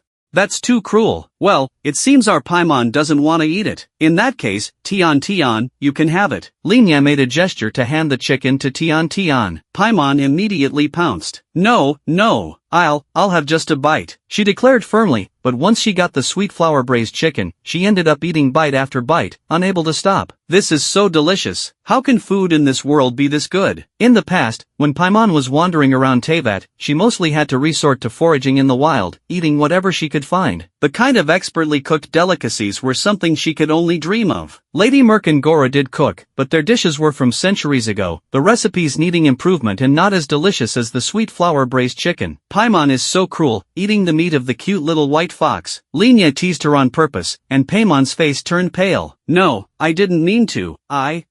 She stammered, unable to explain herself clearly. Linya brought out another portion of the sweet flour braised chicken. Since you've already had it once, what's one more time, right? The psychological barrier Paimon had just built came crashing down, and she was utterly powerless to resist the temptation of the delicious food, reluctantly finishing off this second helping as well. If these animals can be turned into such wonderful food, whether it's pigeons, cranes, or the little white fox, they are all the same. If Paimon really pities them, you can take them home and raise them yourself. But it seems Paimon can't even keep herself alive. Of course, I don't mean to say anything bad about Paimon. Everyone has different values and perspectives. We can't constrain others just because of our own views. Alhaitham teacher's professional abilities are impressive. Don't worry. Paimon's belly was puffed out from eating, and she was too lazy to even fly in the passenger seat. Linya affectionately patted her head. I trust Linya's judgment. Paimon nodded obediently. The rest of the journey was relatively peaceful, without any further issues. During this time, Linya even received gratitude from Merkshot. After all, if it weren't for him, the predicament in Enkanomia wouldn't have been so easily resolved. Merk sent Linya many local specialties from the Sango Islands, and would often come chat with him, sharing the latest developments and happenings on the islands. The plan to turn the Sango Islands into a tourist destination had been reported to EI, and the Tenryo Commission had given it their full support. They said they would be sending people over soon to conduct a specific renovation plan. Of course, this renovation will be done with my permission, and there won't be any major changes to the Sangonomiya Shrine or the island's landscape. As the Sango Islands became better for everyone to live in, Merkshot's smile grew brighter and brighter. Her joy radiated from within when talking to Linya. Welcome to the capital security zone. Suddenly, the vehicle's broadcast crackled to life, catching Linya's attention as he looked up. The landscape ahead was still wide open, but excited voices of the researchers were coming through the intercom. We've arrived at the capital. The capital security zone was no ordinary new development. The towering walls, heavily guarded gates, made Linya feel like he had traveled back in time to the ancient era. It's been barely any time since the apocalypse, and the capital security zone is already built like this? Linya couldn't help but be astonished, craning his neck to take in this remarkable sight. The capital is, after all, the core of the nation. So naturally, the security zone is the strongest, Zhongli said solemnly. I hope our arrival can bring about change to this apocalypse, he added softly. Lin Ye didn't say anything further, returning to the vehicle. As Zhongli himself held the highest level pass, they were able to enter the zone without much scrutiny, the cars proceeding inside one by one. The capital security zone was established in the suburbs, with the area mostly consisting of villas, covering a vast expanse to accommodate the survivors. The researchers were taken to the research institute, while Lin Ye followed Zhongli on a different path. As the car continued onward, the crowds around them dwindled, and Lin Ye couldn't help but ask, "Where are we going?" To see the zone administrator, the person guiding them from the passenger seat replied, before Zhongli could speak. The administrator has been missing Zhongli for a long time. Zhongli has been working hard outside these past few days. This person was also part of the security zone management, often seen on television before the apocalypse. Zhongli nodded calmly. Serving the nation is not a hardship. Zhongli has such grace, the guide praised with a smile as the car came to a stop. There were a few guards stationed in front of the villa ahead, ordinary people not allowed to enter. After carefully checking their identities, it took over 10 minutes for them to finally be permitted inside. Zhongli and the zone administrator were very familiar with each other, engaged in an extensive conversation that Lin Ye couldn't understand a word of, so he simply turned his attention to the group chat messages. A few days ago, Klee had accidentally blown off the blades of the Grand Windmill. As Klee's guardian, Al-Haytham had taken her to the snowy mountains, saying he would return her in a while. Venti had tried to get on good terms with Dilek, but the incident last time was too outrageous. Dilek had long remembered the smooching bard, directly banning him from entering the tavern. Inazuma was relatively peaceful, with only the matter of the Sango Islands needing handling. Liyue, on the other hand, was different. The issue of the lost items at the Jade Chamber had just been resolved, when problems arose at the Guyun Stone Forest. To avoid causing a panic, Yilan had stepped in again. But right after, they encountered Zhongli. Yilan and Zhongli, please do not interfere with the business of the Liyue Qixing. Zhongli, I merely happened to be passing by the familiar locale, without any intention to disturb. Yilan, I hope it won't be like the incident with the yaksha, acting without regard. Yilan, even if you are an immortal, you shouldn't be so arrogant. Xiao had exhausted nearly all his strength just to escort Yilan out, completely not allowing her to meddle. This was exactly the kind of behavior Yilan detested the most. Xiangling, the Lord Almighty got scolded. Ningguang, Yilan, you should not be disrespectful to the Geo Archon. Yilan, understood. Zhongli, no matter, the place ahead is the abode of immortals, and she may not be able to comprehend the seals. I can lend a hand. Yilan, thank you. Zhongli was good-natured, not getting angry at this junior. With just a few words, he was able to resolve the conflict. Lin Ye couldn't help but smile wryly. This should be the plot of Zhongli's legendary quest, right? But unlike the storyline, this time only Zhongli and Yilan had gone. Lin Ye wondered if the two of them would be able to handle the resurrected dragon heir of the apex. However, he immediately shook his head. This was the Geo Archon, what could he not handle? It seems this young friend has a different view on R2. Why don't you share your thoughts? Lin Ye had just finished browsing the group chat messages when he heard the zone administrator's voice. This was no different from being called on while daydreaming in class. Lin Ye chuckled nervously, unable to speak. The administrator was the leader of the entire nation before the apocalypse, an existence Lin Ye could hardly even imagine seeing. I think your views are correct. My own thoughts were just fleeting impulses, nothing serious. Lin Ye coughed, shaking his head. Anyone could spout platitudes, just enough to get by. Xiao, you can just speak your mind directly. We're all family here, no need to be so constrained. Seeing Lin Ye's distraction, Zhongli took the initiative to give him an escape, then turned to the administrator. Moreover, the zombies have already evolved to the 5th stage. I've heard rumors that zombies above the 5th stage are gradually regaining their former intelligence. If we let the zombies continue growing like this, it will be very unfavorable for us. You make a fair point. Currently, the highest level espers among us are only at the 3rd stage. Yet the zombies have already reached the 5th stage. The evolution rate of the zombies far surpasses that of humans. This young friend has often been out battling zombies, no? Why don't you share what you've observed about the higher level zombies and whether they exhibit such tendencies? The zone administrator seemed to be purposefully steering the conversation towards Lin Ye. At least this time the question was on a topic Lin Ye was familiar with, making it easier to respond. Much better than the previous one. Lin Ye no longer hesitated. Indeed, as the zombies' level levels increase and their evolution accelerates, their intelligence is also being enhanced. But we don't know for certain whether the improvement is merely in their intelligence, or if they are regaining the memories from their time as humans. In other words, if a zombie was originally a fool, would their intelligence surpass their original limits upon becoming a higher-level zombie? For each zombie, is there a limit to how much their intelligence can improve? Is it truly equal for all beings? These are things we currently have no understanding of. They say know yourself and know your enemy, and you will be undefeatable. I feel our understanding of the zombies is still quite superficial. We need to learn more about them, otherwise any theories we have now are just idle speculation. As Linya spoke fluently, expressing his views, the zone administrator's gaze towards him grew ever more benevolent. No wonder you are the one Zhangli approves of. This breadth of mind and these ideas are unlike any I've heard from others. You're absolutely right. These are matters we should have people look into. The zone administrator seemed satisfied, nodding approvingly at Linya. Linya finally escaped the encounter, heaving a sigh of relief. Dealing with these people was more exhausting than fighting a battle. They were all cunning old foxes, steeped in politics for ages, with countless schemes in their minds, speaking in convoluted ways. As a freshly graduated university student, Linya was no match for them. He was not skilled at the game of intrigue, feeling it was best to keep his distance from these people, lest he get manipulated and end up helping them count their money one day. The capital is the home of the old master Huang, and after he came here, he had no intention of leaving. Those researchers were also sent to the research institute and their traces were never seen again. Although Lin Yi and Lin Tiantian also live in the villa area, Lin Yi always feels that he doesn't fit in here. Not to mention the busy people, the two of them don't have much to do normally, but the capital security area is different from the new security area. To go out of the security area, you need to file a report in advance and also get a qualified certificate for hunting zombies. As outsiders, they don't have any qualifications, and it's troublesome to go out, with countless checks to go through. Lin Yi has already experienced this peaceful and stable life, where he doesn't need to think about anything, just lie down all day and freely roam the security area, with meals delivered on time. This is much more comfortable than when he was a homebody before, without any apocalyptic feel. Or perhaps, after experiencing so many thrilling days, when he returned to a mundane life, he actually missed the days when he was constantly on the move. Lin Yi idly saw off Nangang and Shanhu Gonghai, who had just come to have tea, and was about to go back for a nap when the phone rang. The capital security area not only has telephone service, but the internet also functions normally. The residents here live exactly the same as before the apocalypse, except for slightly higher prices and the use of security area credits. Old Master. There is only one person who would call him, and that is Old Master Huang. Lin Yi didn't even need to hear the voice on the other end to call out the address. Come over tonight, let's have dinner together. Old Master Huang's descendants are all in the capital security area, and he was taken back by his family as soon as he returned. Lin Yi hasn't seen him these days. Knowing that the old master's family will have dinner with him, Lin Yi directly agreed. He also wants to tell the old master his decision. The old master's residence is a luxurious villa, towering several floors high, with lights shining brightly, not caring about the power consumption at all. There are several luxury cars parked outside the villa, the kind Lin Yi had only seen in videos before the apocalypse, but never in real life. Listening to Paymon's exclamations, he led Lin Tiantian into the villa. The butler had been waiting for a long time and bowed to welcome the two in. Servants were bustling about in the hall, apparently preparing something, while the innermost area was where the family was resting. Now, only 3 people are sitting on the sofa. One was Mr. Huang, the old gentleman, and the other was a middle-aged man in a suit, with a Mediterranean appearance, a protruding beer belly, and heavy dark circles under his eyes. The other one was just like the young Mr. Huang, standing upright in his military uniform, with a resolute expression, forming a stark contrast with the man next to him. Little Yi, you're here. As soon as Mr. Huang saw Lin Yi, he immediately stood up, warmly grasping his hand and leading him to the sofa next to them. The father had also risen, and the 2 middle-aged men stood up as well, examining Lin Yi's situation. Before inviting Lin Yi over, they had already learned quite a bit about his situation, and were surprised to find that this thin young man possessed such tremendous power, and had escorted them safely to the capital's secure area. You have had a hard time taking care of my father during this period. From now on, you will be a benefactor to the Huang family. If you have any need for help, please feel free to ask, and I will definitely fulfill it. The Mediterranean-looking man stepped forward, with a false smile on his face. What puzzled Lin Yi was that the man in the military uniform was not looking at him, but constantly staring at Lin Tiantian. Lin Tiantian felt very uncomfortable under his gaze and retreated a step, hiding behind Lin Yi. That man's gaze is so terrifying. Why is he staring at you? Paimon grabbed Lin Tiantian's collar, unable to understand the man's behavior. What's the name of this child? Before Lin Yi could ask, the military-clad man had already asked first. His name is Lin Tian Tian, he is my younger brother. Lin Yi answered without any hesitation, revealing his true name. The military man's expression immediately changed. Where are your parents? He stared directly at Lin Tian Tian. Lin Tian Tian did not understand why he was asking this, and timidly replied, "They are no longer with us." At the beginning of the apocalypse, his mother had already turned into a zombie, and his father, unaware, went to check on his mother and was bitten, becoming a zombie himself, leaving the young Lin Tian Tian behind. After that, two espers came and discovered that he was helpless, so they locked him in the basement and naturally occupied his home. If it weren't for the things flowing down through the sewer pipes, he wouldn't have lived much longer.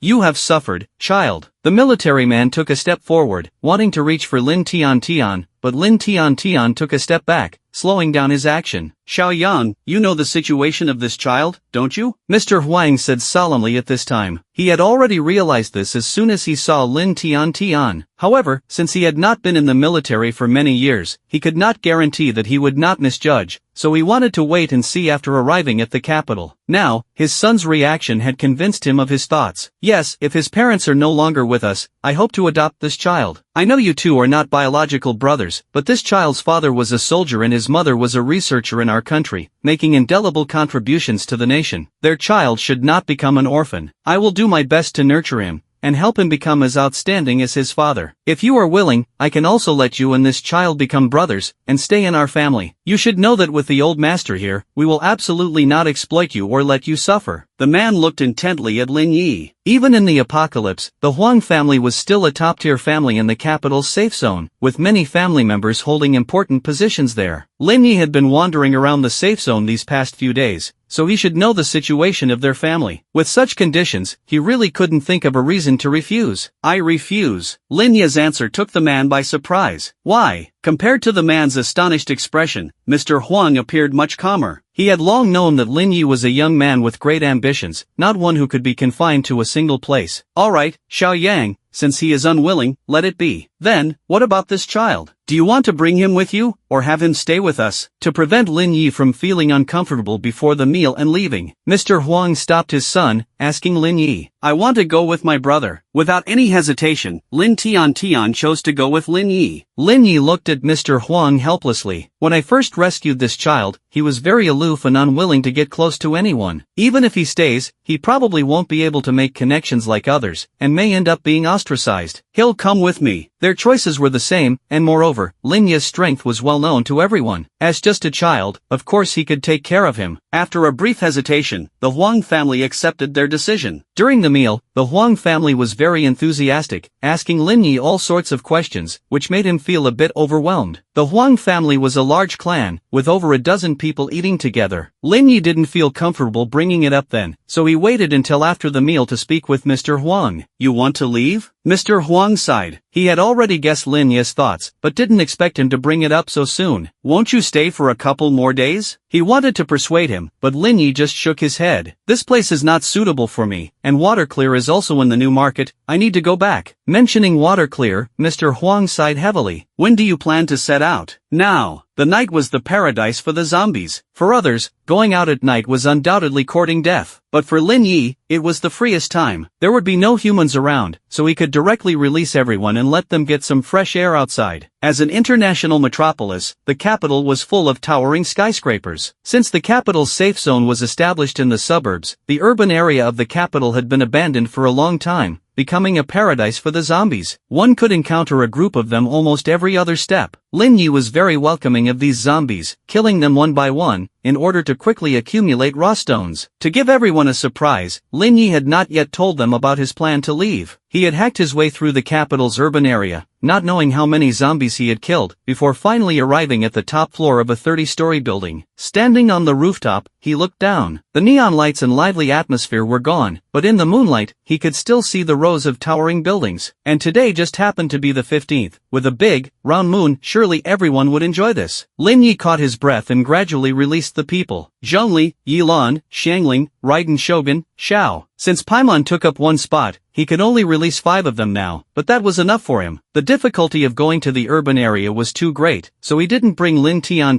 along. Tonight's operation was completely solo. He left Paimon with Lin Tian to prevent him from feeling lonely. Paimon could also notify him promptly if anything happened. Zhongli and Yilan said they had just entered the depths, so they had no time right now. Xiangling was also busy in the Wanmin restaurant, and couldn't leave because of his own whims, so the only ones who came were Raiden Shogun and Xiao. Oh, where is this place? Raiden Shogun had just emerged when a gentle breeze swept up, blowing her long hair behind her. Xiao gazed at the surroundings, an expression of surprise also appearing on his face. This was something he had never seen before. Where are we? I mentioned earlier that I would come to the capital, right? This is the capital of my country. Before the apocalypse started, this was the most prosperous and central place in the entire nation. But now that the apocalypse has arrived, this has become a domain of the zombies. Even the safe zone had to be established in the suburbs. However, I've brought you here to see the once thriving scenery of this place. Lin Yi remembered the awe in Raiden Shogun's eyes when she was looking at those city photos, and thought of her first when arriving here. It is indeed very beautiful. Raiden Shogun nodded, walking quietly to the edge of the building, gazing down. Be careful not to fall. Lin Yi called out worriedly as he saw her leaning so close to the edge. Don't worry about her. Xiao shook his head. The next moment, Raiden Shogun's body leaned outwards. Before Lin Yi's mind could even register a reaction, he had already rushed forward. As he stepped off the rooftop, 1,000 thoughts raced through his mind. If he were to just fall and die, how many pieces would his body break into? Could he accurately throw a fallen star to catch himself? Would Raiden Shogun revive if she died? Would he revive if he died? These thoughts flashed through one after another, but the howling wind sound suddenly stopped. His nostrils were filled with a rich fragrance, and he found himself enveloped in a warm embrace. You need not worry about her. Lin Yi was startled, realizing it was Xiao who had saved him. Xiao was floating in the air, one hand gently holding Lin Yi's waist. Lin Yi then remembered that since Xiao had emerged from the storyline, he had been stepping out of the void as if walking on level ground. Levitation was nothing difficult for him. Then, that Shogun. A silvery laughter rang out beside him. Oh, so the little one was so worried about me. Raiden Shogun chuckled coyly, her body also floating in the air, unimpeded. As a yokai, she was inherently different from humans, so having some special abilities was understandable. But Lin Yi had only remembered the Raiden Shogun from the game, who didn't have the ability to fly in the air, so he was naturally concerned. So far, no human has been able to jump from high places unharmed. My concern for you is normal. After all, we are friends. Realizing that both he and Raiden Shogun were still alive, Lin Yi's mind gradually settled. What he said was airtight, but Raiden Shogun merely raised an eyebrow. Oh, is that so? Xiao gave Raiden Shogun a faint glance. Lin Yi is always very attentive to everyone. You shouldn't tease him in the future. After saying that, he flashed and brought Lin Yi back to the rooftop. Raiden Shogun followed back. Seeing that Xiao was unhappy, she suppressed the smile on her face. Okay, I won't bully him in the future, alright? Xiao didn't say anything. As their attendants, their relationship should be quite close, but now they had caused a conflict because of him, so Lin Yi hurriedly tried to soothe the two. I'm fine. I called everyone out today just to let you relax and have some fun, since you must be busy dealing with Inazuma affairs. In this rare free time, it's better for everyone to be happy. Lin Yi took out the tea set from his backpack and brewed a pot of tea specifically for the two of them. At the same time, he contacted Xiangling, asking her to bring some dishes, to which Xiangling promptly agreed, soon delivering the food. I haven't finished my dinner yet, why don't we eat together? The delicious food was laid on the table, the fragrance wafting far in the wind. The two were willing to go along with Lin Yi's request, each sitting down at the table. Xiangling's cooking has gotten even better. Xiao had eaten it a few times before, and had a good impression of the girl. If Xiangling hears this, she'll definitely be very happy. Lin Yi chuckled and nodded. Xiangling's dishes really suited the Chinese palate, and he always found them delightful. At the same time, the system's prompt sounded. A limited time up pool for Orobashi has been opened, lasting for 3 hours.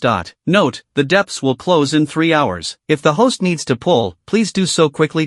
Lin Yi's smile suddenly froze on his face. What does the system mean by this? First it was 30 days, then 3 days, and now 3 hours? At this rate, will the next one be just 30 minutes? How can an up pool have such a short duration? He couldn't help but want to complain about the system's shady practices, but the system ignored him and repeated the countdown time. Lin Yi could only suppress his exasperation and grumpily opened the archaic stone up pool. Sure enough, Orobashi's portrait was on the up pool, but he only had 2,000 primo gems now. He wanted to send a message to Zhongli, but when he opened the chat window, a prompt popped up. The other party is in a special depths, and cannot be contacted for now.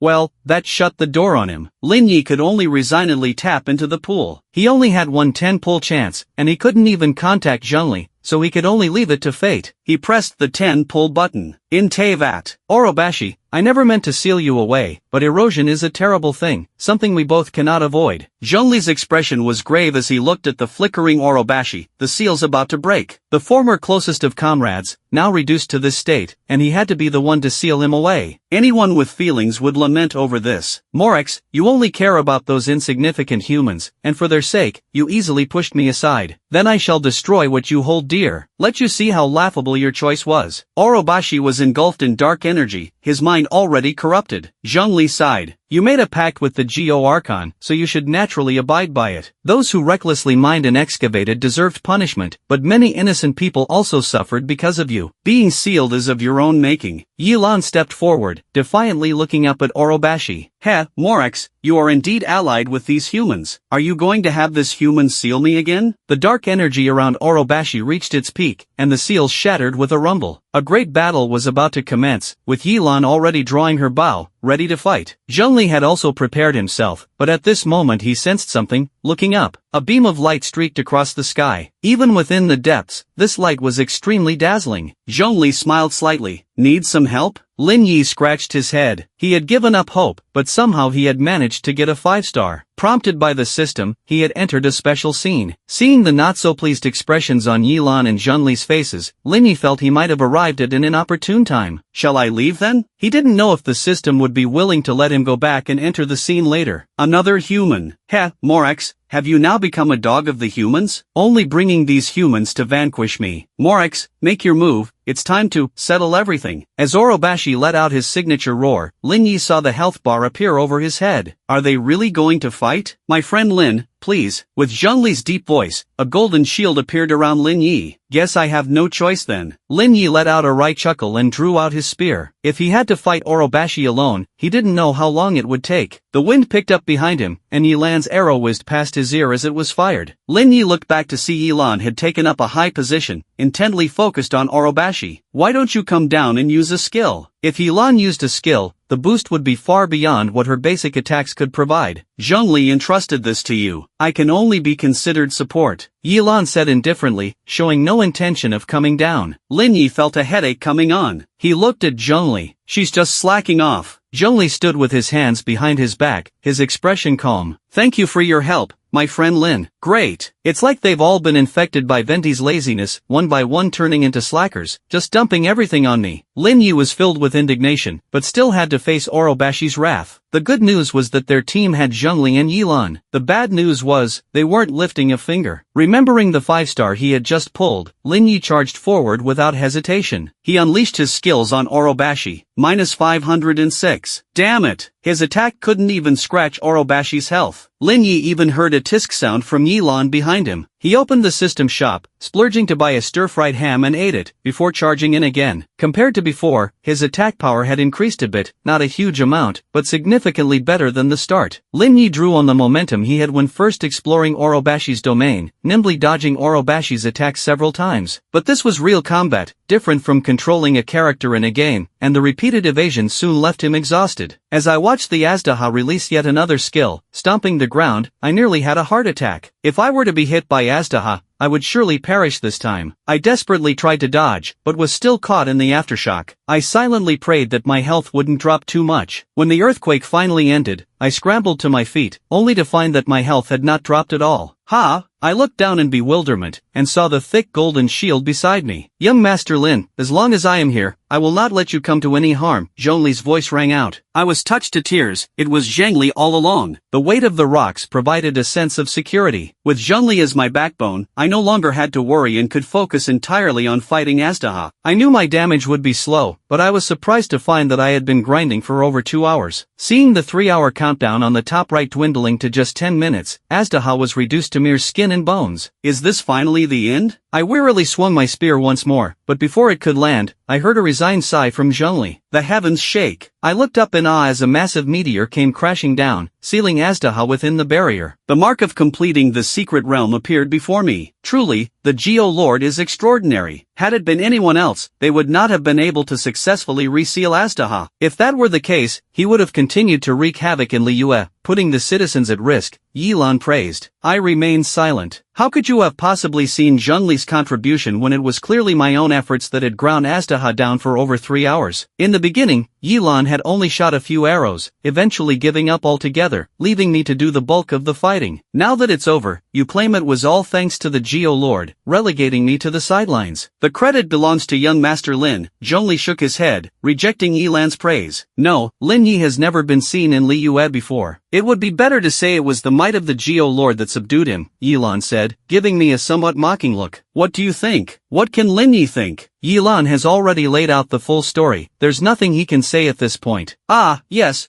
of course. Since the crisis here has been resolved, I shall take my leave now.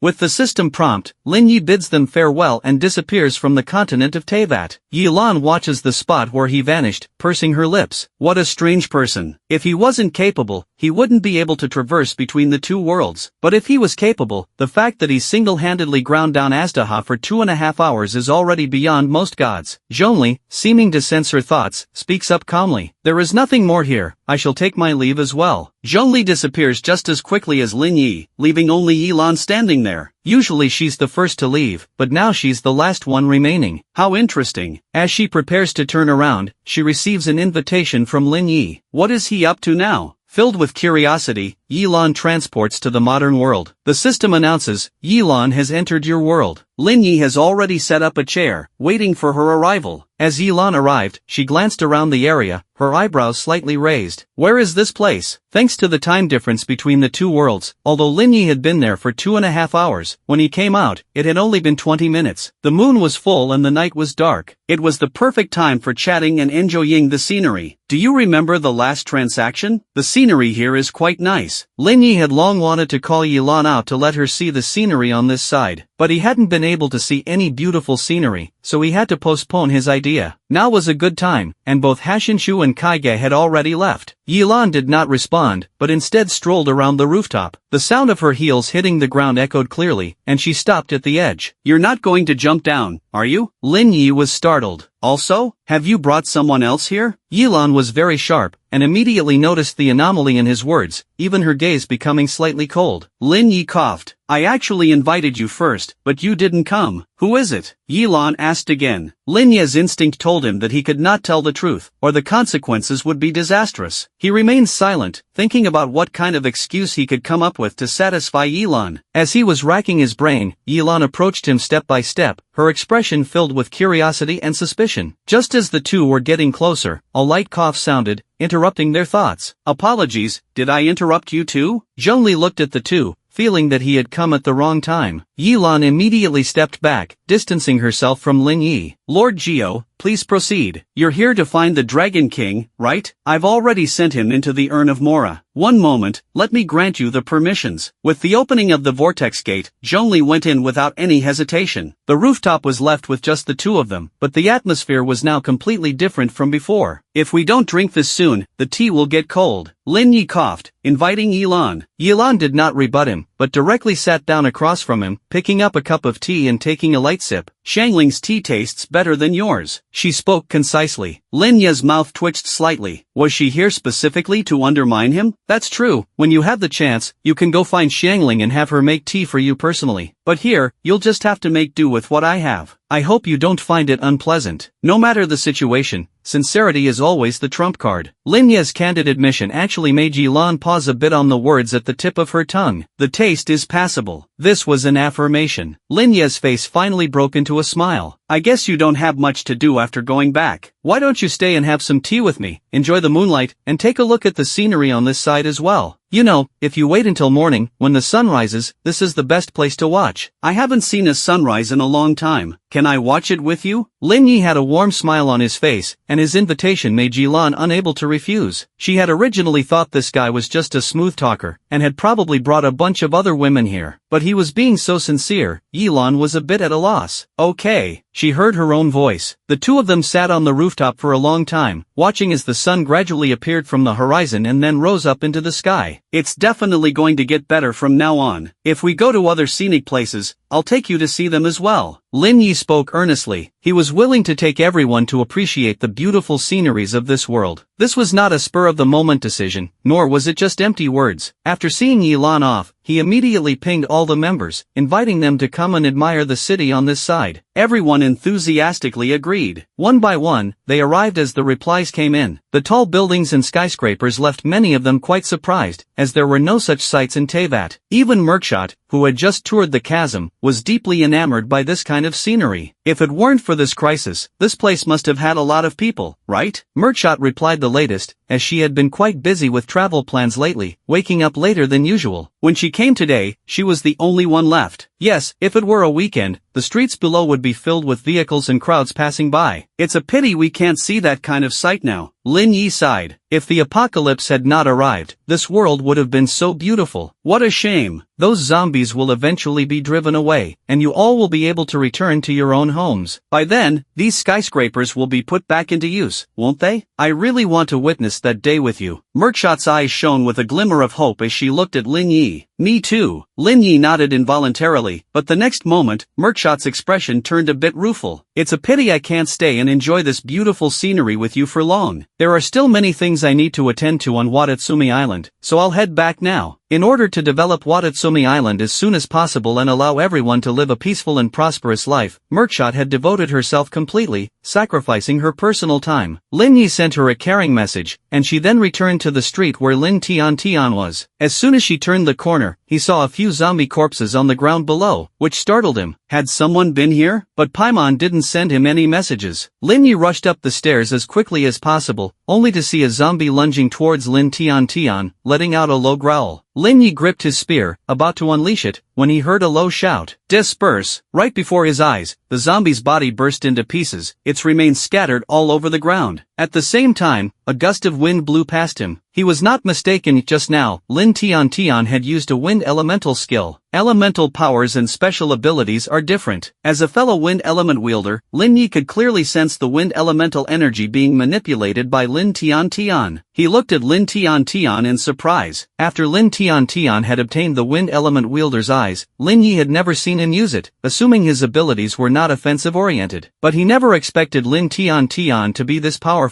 Brother. After just killing a zombie, Lin Tian saw that Lin Yi had returned, and visibly shrank back, looking very embarrassed. Was that your elemental skill just now? Lin Yi followed him inside. Based on his current understanding of the wielder's eyes and elemental powers, aside from the 7, he had never seen anyone else able to freely wield elemental powers. So he assumed Lin Tian, like himself, would be limited to elemental skill and elemental burst abilities. Lin Tian looked up blankly. What's an elemental skill? Don't you face any restrictions when using wind elements? Lin Yi was taken aback. Both he and the other characters could clearly feel the restrictions when using elemental powers, knowing the specific skills they could use. But could it be that Lin Tian was different from him? Lin Tian shook his head blankly. No restrictions. Besides that one just now, can you use other skills as well? Lin Yi thought maybe it was just his first time using a skill, so he was a bit unfamiliar with it. Perhaps with more practice, he would get the hang of it. Then, right in front of him, Lin Tian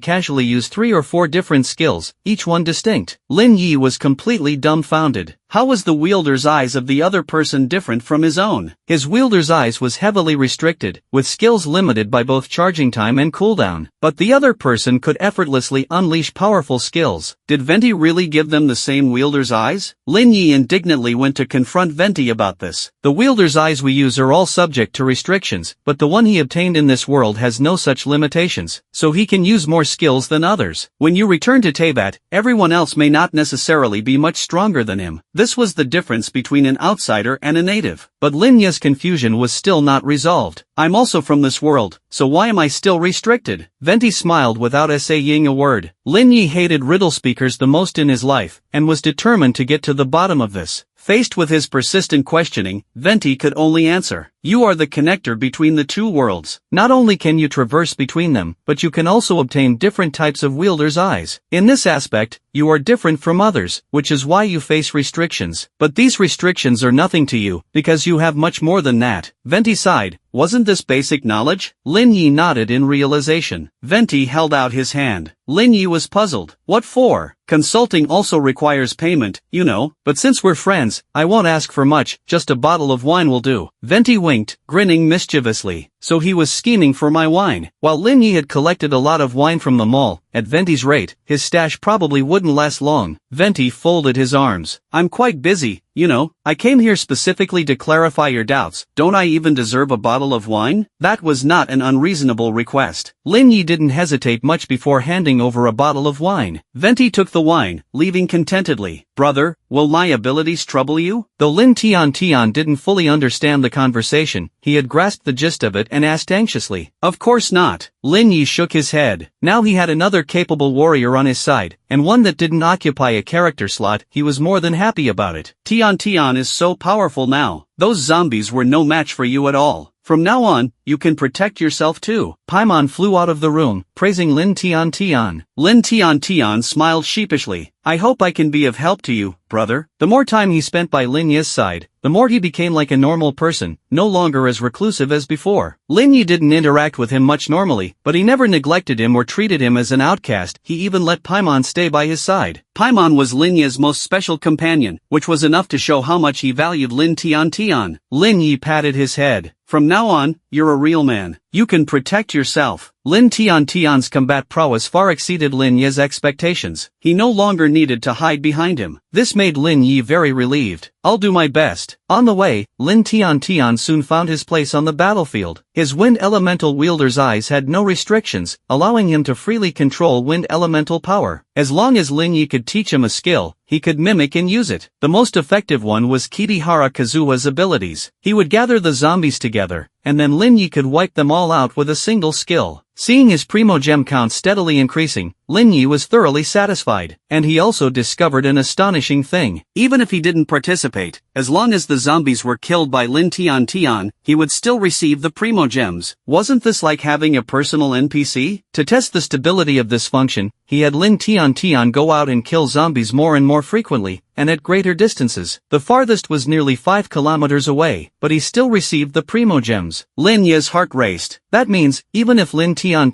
leaves his side and goes elsewhere, he can still benefit from the zombies he kills. Too bad he couldn't distribute wielder's eyes, otherwise, he'd definitely find hundreds of people and give them the eyes, letting them kill zombies for him. Lin Yi clicked his tongue. This was a rare opportunity. Now that he had Lin Tian, he was already very satisfied. On the way back, it was just the two of them, and Lin Tian could freely control the wind element, providing them great convenience. Killing zombies was like child's play. Seeing his level steadily rising, Lin Yi no longer demanded that everyone come out to kill zombies with him every day, only allowing them to come when they wanted to. Otherwise, he felt like he was being a greedy boss, forcing everyone to work for him every day. There's a safe zone up ahead, shall we go rest there for a while? Lin Tian looked into the distance. The sky was already starting to darken. While they could live quite comfortably in the wilderness, sleeping in a proper house on solid ground was still better. Lin Yi casually agreed. They had already passed 2 safe zones on the way, and this was the third one. But before this, they had not stopped at any of the safe zones. With ample supplies and no worries about zombie attacks, they could certainly afford to spend the night in the wilderness. But humans are, after all, social creatures. Lin Yi could understand Lin Tian's thoughts. Driving the car into the safe zone, the two of them each paid 10 pounds of food as an entry fee. Do we still need to contribute resources to enter the safe zone now? The capital's safe zones did not require people to bring supplies. Lin Yi nodded. The situation is different for each safe zone. Since we've come here, we should follow their rules. Since they didn't lack food anyway, Lin Tian simply nodded after a moment of curiosity. To provide convenience for travelers passing through, the safe zones had started operating temporary inns. A single second-grade crystal core could pay for an entire night's stay. The two of them didn't plan to linger, so they paid 2 crystal cores and returned to their respective rooms. Paimon sat on Lin Yi's shoulder, yawning. I'm so tired, we've been traveling all day. I need to go to sleep right away. Saying that, she skillfully took out her small blanket and curled up in a ball in the corner of the room. I thought you were sitting in the car the whole time. Lin Yi smiled at her, but Paimon just burrowed her head deeper into the blanket. Sitting in the car is tiring too, she murmured, her voice getting softer and softer, soon falling into a deep sleep. Lin Yi lay on the bed, as usual opening the group chat. Everyone had their own things to do, so they came to see him less often. But this group chat was very convenient, as they could chat anytime, anywhere, so the messages were always full. The tourism projects on Sangonomiya Island had begun construction, and at his suggestion, a few more amusement park projects had been added. Quite a few people had gotten the news and wanted to join the excitement, but the official opening would still have to wait for a month. Ningguang and Keqing had made a few deals, and now they were enthusiastically preparing to rebuild the Jade Chamber. Beidou had been busy running around for her matters. Scavengers had arrived in Sumeru, and Sumeru's deification plan had officially started. But before it began, Inju, who had been closely monitoring these matters, had already noticed something amiss. Narukami and the others had already negotiated the terms, and they were just waiting for the sages to reveal their flaws, so they could overthrow them. Narukami, can you summon Alhaitham and Sino? Narukami, I need to discuss something with them. Lin Yi, no problem. He told Narukami the time, and then pressed 10x summon. With a flash of golden light, Alhaitham and Sino appeared before him. Double 5 stars. This was the first time Lin Yi had pulled 2 5 stars in a single 10 pull. Previously, when he had asked them to summon the corresponding characters, the most he had gotten was 1 5-star and 1 4-star. But now, he had actually gotten 2 5 stars in one go. Narukami, 1 by 1 is too troublesome, sorry. There's nothing to apologize about, being able to save Primogems is the best. Lin Yi, no problem, I'd like it if you did this more often. Narukami, I'm coming over. Alhaitham and Sino had just been together, both holding a set of the 7 Ursa cards, deeply pondering what they should play to crush the other. Lin Yi's summoning had left them frozen in place, unsure of how they had ended up in a different location. Narukami's arrival finally eased the tension in their expressions. This is the parallel world I mentioned to you before. From now on, you can come here to discuss any matters. Oh, can you also call Mr. Inju over? Lin Yi had put in a lot of effort to make those sages of the academia completely lose hope, but Narukami had always harbored illusions about them, until the arrival of the scavengers and the initiation of the deification plan. Lin Yi summoned Inju as requested. The group seemed to have been in contact before, and they greeted each other without any surprise, then delved into the discussion. I originally had no intention of taking action against the sages, but they actually want to harm the people of Sumeru City. No one can deprive others of the right to dream, not even the gods. Lin Yi had never seen Narukami this serious before, and he couldn't help but sit up straighter. Inju rested his chin on his hand. I never dream, but I've had a few. That world was absurd and fleeting, quite interesting. Alhaitham had left Sumeru City a long time ago, and he had recently sensed the undercurrents in the city, but he had thought they had nothing to do with him. But Narukami's arrival changed everything. After all, she was the Lesser Lord Kusanali, so Alhaitham naturally could not ignore the divine decree she had issued.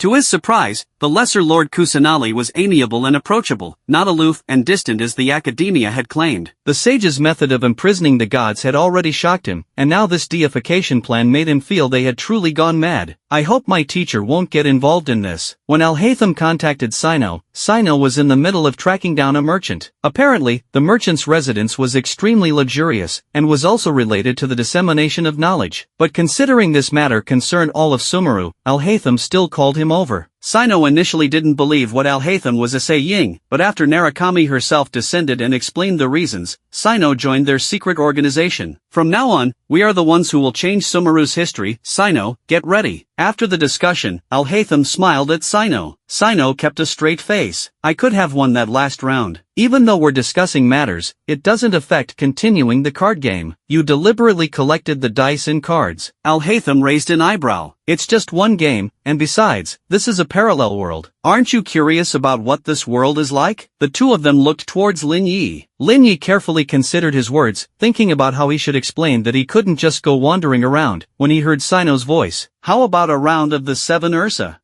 How can the people of this parallel world? Al-Haytham didn't finish his sentence before Lin Yi enthusiastically nodded. Sure, but I don't have any cards, what do I do? Sino reached into his pocket and pulled out a brand new set of 7 Ursa cards, handing them to Lin Yi. As a friend from this parallel world, I'm giving you this deck of cards. TCH. Inju stood up. Since we're done with the discussion, I'll take my leave. Otherwise, there's a certain someone who won't be able to get back to their room. In that case, I'll head back too. The patrol route for tomorrow still hasn't been finalized. Al-Haytham also stood up. He knew Sino well. Once he started PLAing the 7 Ursa, he wouldn't stop. Rather than waste time here, it's better to go back first. I've always heard people talk about PLAing the 7 Ursa, but I've never actually played it myself. Can I observe? Narukami saw the two of them already setting up the cards, and she also walked over. She wasn't that interested in the 7 Ursa, but she hoped to stay here a bit longer, rather than returning to the sanctuary of Surasthana. Of course, you can shuffle the cards for us. Sino agreed without any hesitation, and even asked Narukami to shuffle the cards, leaving Lin Yi completely dumbfounded. Are you really a citizen of Sumeru? This is your deity. Lin Yi felt that Sino must have gotten carried away on the card table. Thank you. Narukami wasn't angry either, and just sat down next to the two of them. Her shuffling technique was a bit rusty, but it didn't matter much, since they didn't need that many cards anyway. Lin Yi versus Sino. Lin Yi, defeated. As a renowned card player, Sino was intimately familiar with all kinds of card strategies, far surpassing Lin Yi, who didn't participate in these activities much. They played 3 rounds in total, and Lin Yi was thoroughly trounced by Sino all 3 times. No more, no more. Lin Yi pushed the cards away, feeling that no matter how much he played, he could never beat Sino. Since he kept losing anyway, he might as well just give up. Sino still had some lingering desire, licking his lips. We've only played a few rounds. Won't you try one more? Lin Yi hurriedly shook his head, seeing that Sino could probably play endlessly without getting bored. But he was no match for him at all. Can I give it a try? Narukami interjected at this moment. Lin Yi's eyes lit up, and he quickly made space for Narukami. I'll shuffle the cards for you too. He had had enough of being mercilessly crushed by Sino. As long as he didn't have to play against Sino, he was willing to do anything. Lesser Lord Kusanali, although you are our deity of Sumeru, I won't go easy on you in the 7 Ursa. Sino was full of confidence, for on the card table, there was no father-son relationship. No matter how exalted the opponent's identity, they could not surpass the cards in his hands. It's alright, I'm just here for fun. Narukami smiled, signaling Lin Yi to shuffle the cards. As Lin Yi dealt the cards in the first round, he noticed that Narukami's cards were not as good as Sino's. He had already been thoroughly crushed by Sino's deck once before, but as the referee, he couldn't show favoritism towards any player, so he could only hope that Narukami would roll useful dice. Sino smiled slightly and threw the dice, with half of them being the ones he needed. As for Narukami, she was rather casual. Not only did she not have any powerful characters in her lineup, even her dice had various colors. Looking at the next few rounds, Narukami's HP was already below average from Sino's card onslaught, but she couldn't deal much damage to Sino's cards either. If this continued for another 2 rounds, she would surely lose. Narukami, you can do it. Lin Yi was anxious, but since his own card skills were so terrible, he couldn't provide any guidance to Narukami, so he could only cheer her on verbally. Narukami smiled at Lin Yi. It's just a game. This is no ordinary game. Hearing his words, Sino actually became displeased. This is the 7 Ursa. He had just finished speaking when he saw Narukami calmly reveal the cards in her hand. It's my turn to go first, right? In the previous round, she had brought Sino's main HP down to 6 points, but he had immediately recovered 2 points, leaving him with 8 now. My HP is almost full, you can't win. Sino watched her cards gradually increasing, but didn't pay it much mind. After all, this was Narukami's first time PLAing cards, while he was a seasoned 7 Ursa player. Thinking that he was PLAing against a deity, Sino grew even more excited. If he won this round, he would have defeated a god. His card skills would be superior to that of a deity. Paymons,